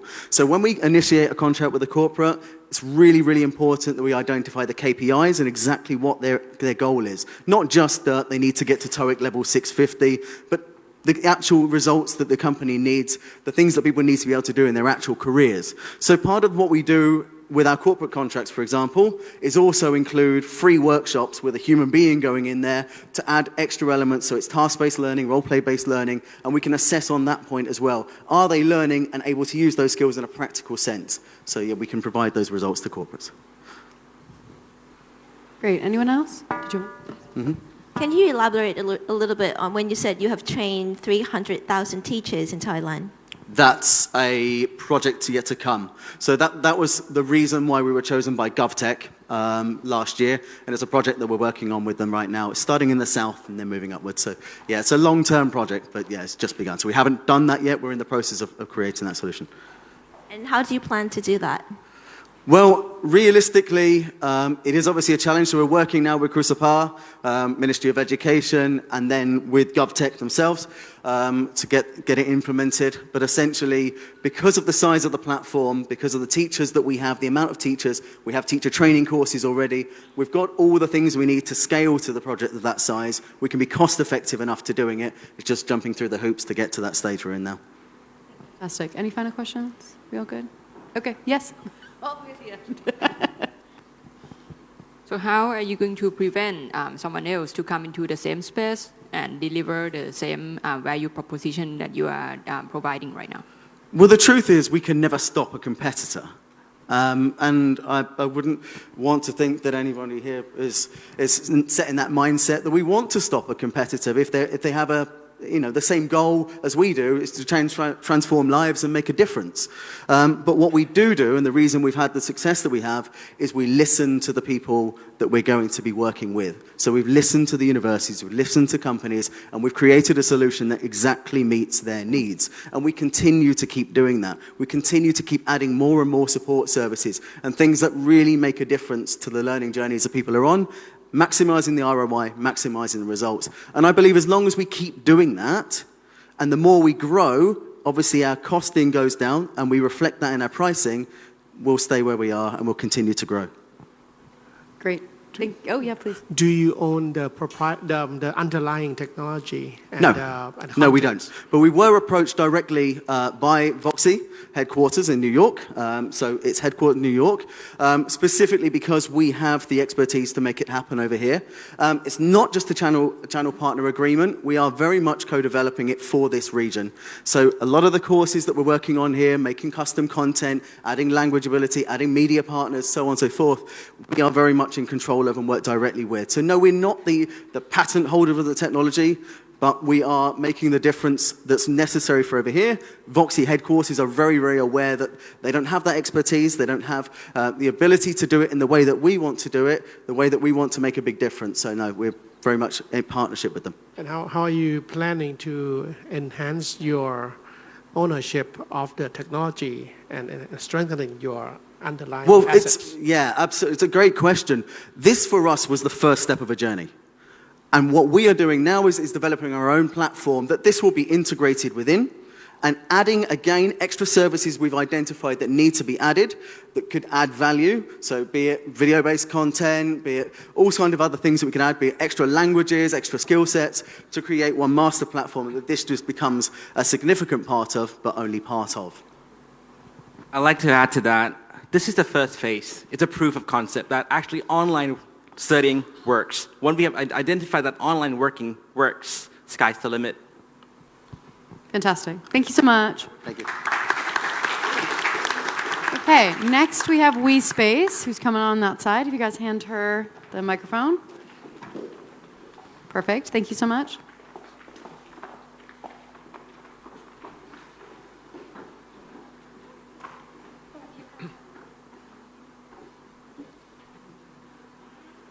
Sorry. สวัสดีค่ะ I'm Prim from WeSpace, Work and Education Space for All.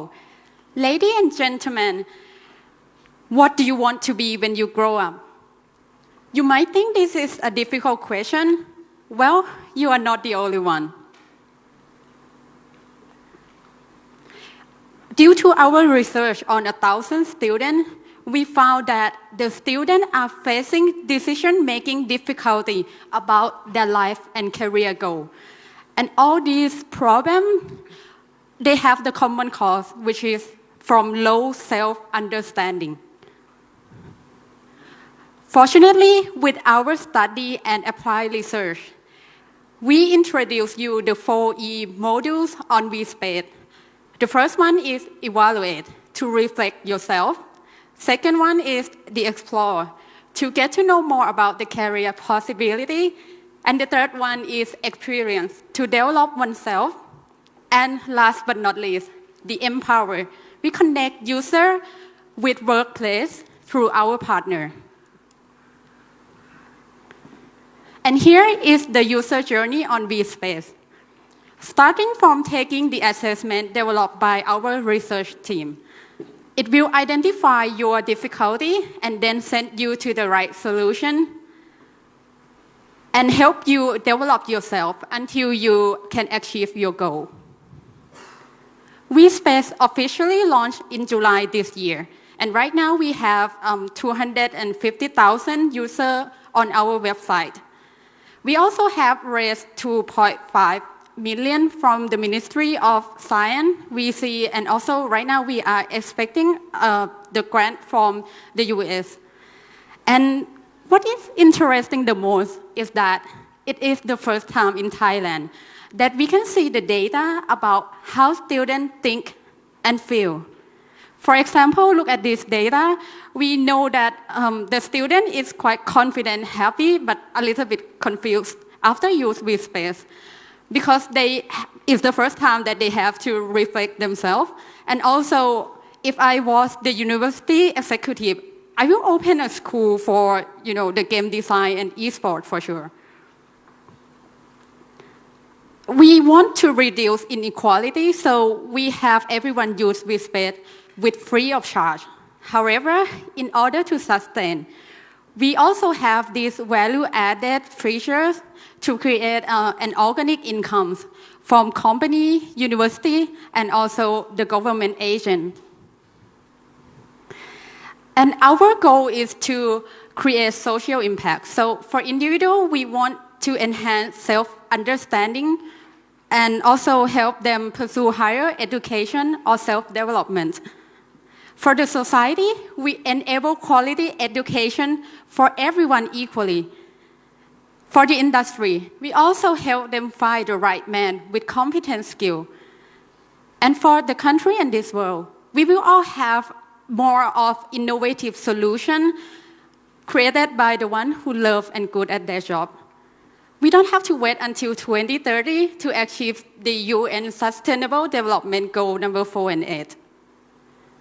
Our team comes from diverse backgrounds, ranging from HR consult, psychologists, career counselors, tech teachers, and also business.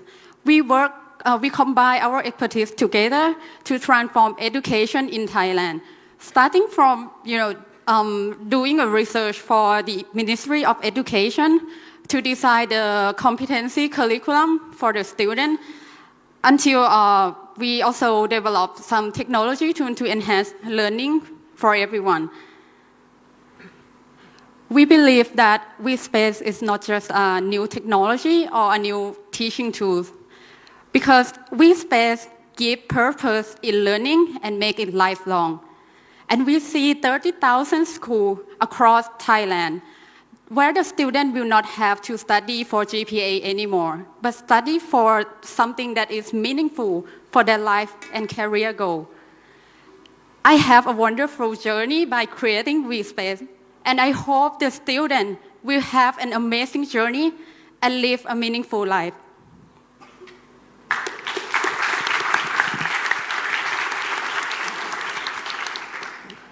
Who created the assessment contents, and how do you prove that the assessment outcomes is accurate? Yes, we have the research team to do the assessment. I can't. Can someone change the slide for me? Next one, please. This one. We also have the research team to do research. our research team starts from two theory. The first one is for Mark L. Savikas, and the second one is the career decision-making difficulty from Professor Gati. We contact him to use his questionnaire and his measure to localize into Thai context. We also work back and forth with him to make sure that the tool is still able to use. And also, after we can define the difficulty of the user, we mapping it with the theory of life designing from Mark L. Savikas to help them narrate their life until they can find their career and life goal. Yes? You said you just launched this in July 2019, yes. And you already have 250 users on your platform. How did you do that, and what do they actually do? What's the outcome that they have on the platform? Oh, sorry. How do we gain the user, right? We gain the user through our partner. Every user comes from direct and organic search. So here, as you can see, we gain the user from direct and organic search. The teacher, the school guidance teacher in every school, they use our platform as one of their teaching tools to help students on the school guidance class. We promote our platform through the OBEC, the Basic Education Committee. I think that's why we quite, well known among the teacher and student. And the outcome is that the teacher can see the student career goal and also how they feel about choosing that goal. And we also have the result of what they are good at, what they love, what is the value in their life, and also what are their skill and knowledge.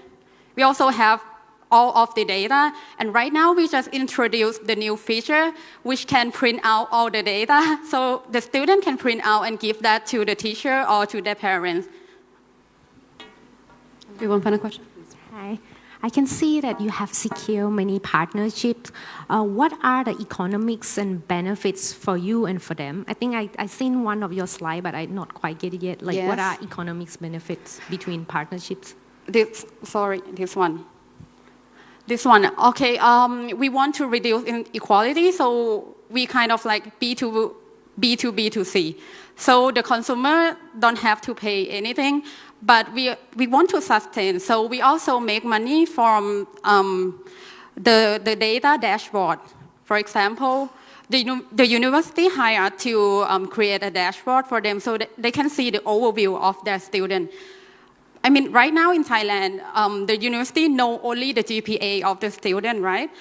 But they want to know something more. They want to know what the students are interested in, and also they want to know about their EQ, and they want to change the curriculum to match their interests. And that's how we make money right now. I have a question about the result from the test. Would it change over time? It should be. So how often do you foresee that the student? I mean, perhaps like it goes back to like how early that you think you should engage with the student. Is it like waiting until high school or before high school, and then after they took the test? How often do you think that they need to redo the test again? Okay, I would say that the earlier, the better, because our platform didn't judge anyone. We don't give them, this is the career for you. We help them to get to know more about themselves and then let them decide the career by themselves. So I think it should be around 3 months or 1 semester that they should come to the platform again and then do the test and recheck themselves. Good. Yeah. Okay, Any more perfect. questions? Thank you so much. Thank you so much.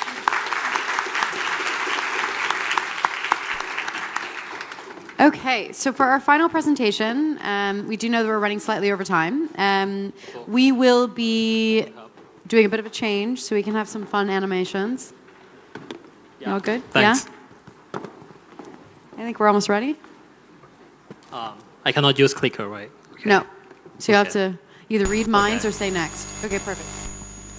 Wonderful. We all good? Perfect. Okay, fabulous. Please begin. Hi, this is Shin from Wonder. Wonder is a micro-learning platform where learners can just complete learning challenges in just a few minutes. The learning experience is designed to be more fun, more engaging, and definitely more data-oriented. So far, we have been founding our company for a year, and we have produced 5 micro-learning tools so far. So let's take a look. First is Wonder Chatbot. Wonder Chatbot is, it's really simple. You go to Facebook Messenger or Line, and then you start talking to the chatbot, and then the bot will just push the content that would be tailored to your level of understanding. So the kind of learning experience is like more personalized. And with this quality, it means that you can just generate like normal quiz bot or adaptive learning bot. Yes. And then here we have Wonder Jump. Wonder Jump is a game where it's like Wonder Chatbot, but much more intense because learners have only like 7 seconds to complete each question. So you can see it tests agility in terms of concept, but don't worry, you can just like review the concepts later at the end of the game. So we've been working with several corporates. They have adopted our micro-learning, and we have getting a request that, okay, Kun Shin, I want to do like micro-learning competition among teams in the company. So we have come up with WonderGo. WonderGo is a tool where the learners gather together in a room, and then they have a shared goal of beating the monster by correcting the answer the right way. And then like it gives a learning experience of not just like competing with each other, but competing together. Yes. So HR can also access all to the data of the learners. They can just see how employees are doing in the micro-learning, and also they can take a look at the content dashboard to see how their content, micro-learning content is doing, how it's working with their employees or not. Also, because Wonder's mission is to spread micro-learning tools to as many people as we could. So we built Wonder Workflow. Imagine like in the future, not in the future, right now, you can just like generate your own game, micro-learning game, or you can just like organize WonderGo session with your team. So far, we have been working with several corporates, especially HR teams from various industries, ranging from banking institutions to service sector, like hotel or department stores. It's been pretty well received because corporates has been using it to teach compliance training, sales training, core values, data security. So hearing all of this, you might think that Wonder is founded on business purpose. But actually, Wonder is founded on the need, the desire that we want to just build something fun for kids to play. So at first, like since the beginning, we do Wonder for School for free. And it's been pretty well received among kids. They've been asking for more challenges within the chatbot. It's been very popular enough that we have been in discussion with IPST, which is the STEM content creators for Thai high school kids across Thailand. Because IPST believe that micro content can be used to enhance their learning tools. So by 2020, which is next year, you can expect to see Wonder Micro-Learning together with the governmental learning tools. Yes.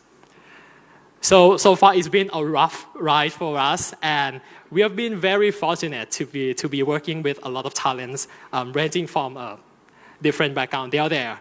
And we have game nerds, we have developers, we have chemistry Olympians, we have even former teacher in public schools in our team, and artists. Yes. So we hope to have worked more with talents in the future. So within next year, Wonder is expecting, we see ourselves spreading micro-learning to more corporates. And if we can do it, we want to spread it to more SMEs. And also hopefully we could reach the first 1 million high school students across Thailand. So as you can see, that our tool is not just, they have no language barrier in terms of content. It's a software as a service. So the HR managers anywhere across the world can just do the content because it can be in any language. So what we want to be, we don't see ourselves as a local player. What we see ourselves, we want to be a global Nintendo of education. But what's different is we're from Thailand. Thank you.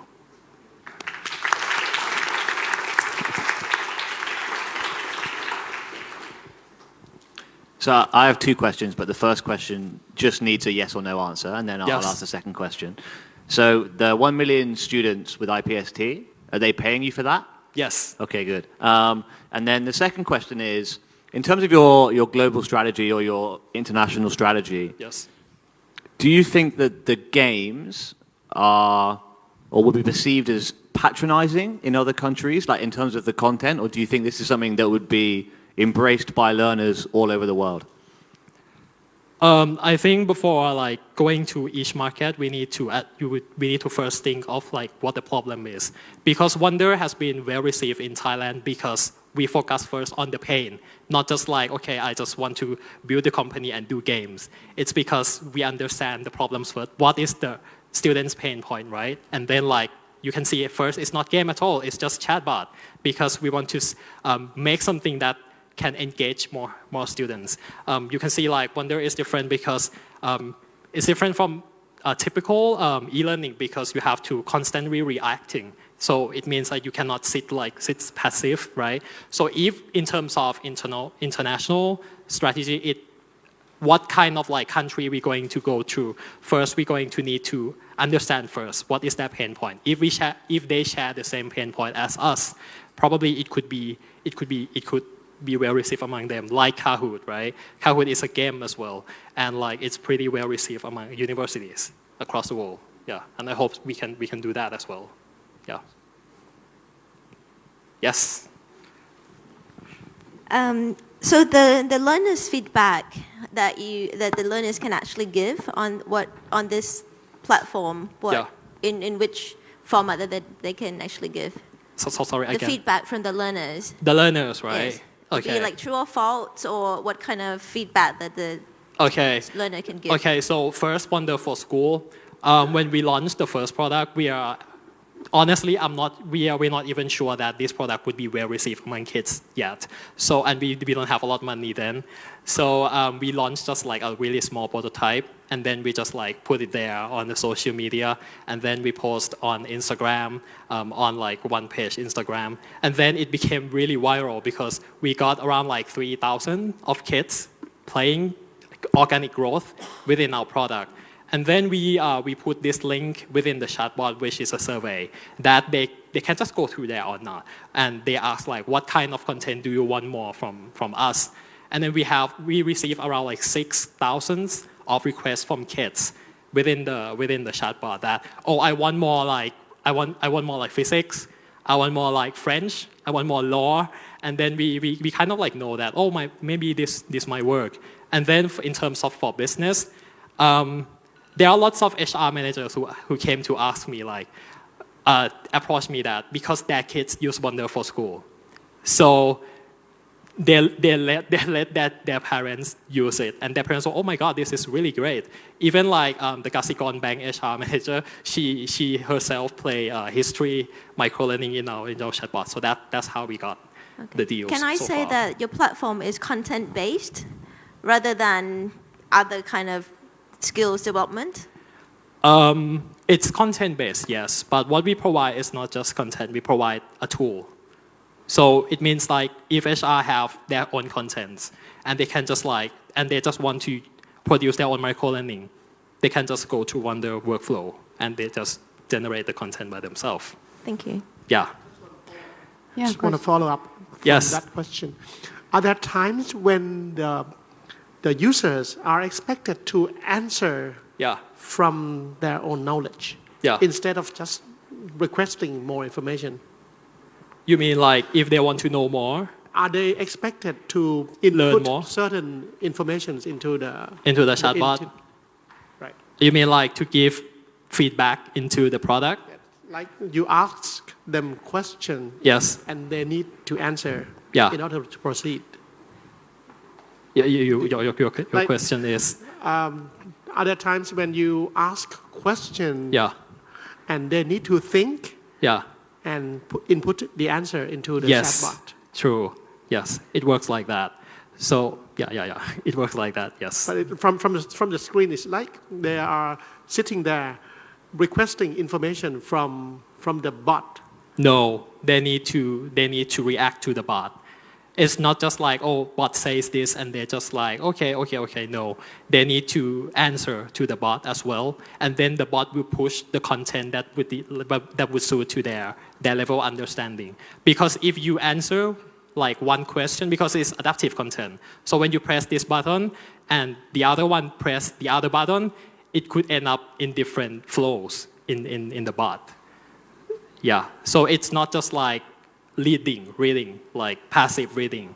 They need to think, they need to constantly reacting, like getting the correct answer. And that's why HR wants it, because they want to know how their employees are learning, what are like their level of understanding in that concept. That's why the HR wants this tool. Yeah, it's not just passive learning. Yeah. One final question. Yes. Let's say you have secured all the funding that you need for, Yeah. say, 2020. Yes. What are the key priorities for you? Next year? Mhm. Next year, definitely we need to do we need to achieve economies of scale in our software, because we want to lower the cost. Right now, it's only like the big corporates that can afford our tools. But our vision is to spread microlearning to as many people, as many organizations as possible. Even universities or even public schools should be able to afford them. So we try to cover all of the costs, and we sell it cheaper within next year. And then the next few years, we see that it has potential to go global. Because Wonder is like Mario, right? It's not just a tool, but we have characters. We have originality in terms of like appearances. So what I say that we want to be Nintendo is true, but Nintendo of education. I don't think is there any organization like this before. Yeah. So that's what we aim for. Yeah. Fantastic. Thank you so much. Thank you so much. Okay, so that is the end of our startup pitching. Please join me in giving all of our startups a big congratulations.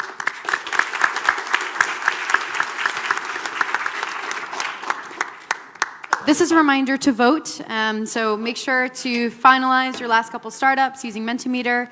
The judges will come with me, and we will have a deliberation session, and then in hopefully not too long from now, we will come back, announce the winner, and also the audience favorite as well, and then Thai Airways will very kindly present the prize to the winner. But in the meantime, please do have some drinks, have some food, go network, and then we'll let you know when we are ready. So thank you so much. Right.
everyone, thank you so much for your patience. It was obviously a very tough decision to make, and our judges deliberated extensively and had some really fantastic feedback. So I do welcome you that if you're a startup that is pitched, please do speak to the judges. They would love to talk to you and give you some feedback. So please do make sure that you have a chance during the networking afterwards. So I wanted to first start by saying thank you to all the audience for joining us. So round of applause for you all, so thank you. But also thank you for voting. So wanted to announce that the audience favorite is, drumroll, drumroll, drumroll. Yeah, we need a WeSpace! Yay! Okay, so that just means that audience said that they were the best one. But there are real prizes involved for the other three. So what we will do now is announce the 2 runners-up, and I will have the prize be explained in a second, and then we'll announce the ultimate winner that will come to London. So without further ado, please do. Okay, for the 2 runner-up, right? Yes, please. Okay. Okay, I'm so nervous. I'm afraid that I would say the wrong name. Okay. So maybe start with the prizes. What do they get? With the prize. What do they get? Oh, they get really excited to be here near me for 6 months. Woo! Yay! At our co-working space membership. So they get to be here at True Digital Park. Yeah, and it's really fun. It's going to be fun. Trust me, starting with tonight, join us for the Halloween party. Great. Oh, yeah. It's perfect. Yeah.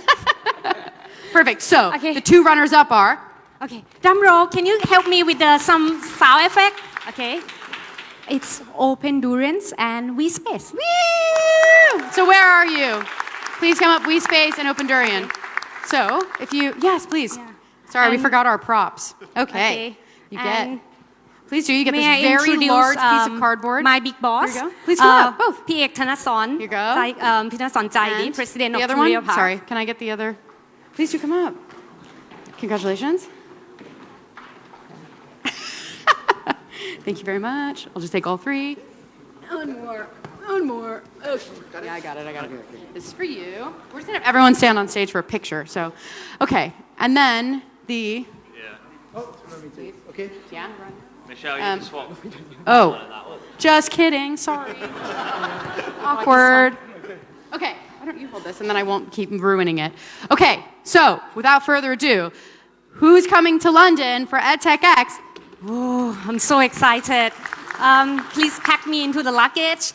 Wonder! Woo! Please do come up. I don't know where you are. Did you leave? No. They left! Seriously? Okay. Maybe we should reassign the prize. No. Yes, you! That is so cute. That is so cute. Yeah, get up here. Come on. Oh my God. That was so anticlimactic. Yes, you're the winner. Congratulations. Yeah. That's so cute. Now, woo! Can I get all of our judges on stage, please? Front row, please. Come up. We'll all take a picture together. Amazing. Please do come up. Everyone in. Can I have a photo with like Thai away first and then Studio Park? Oh man, come on everyone. Get into the, yeah, you need to really believe in yourself. Okay,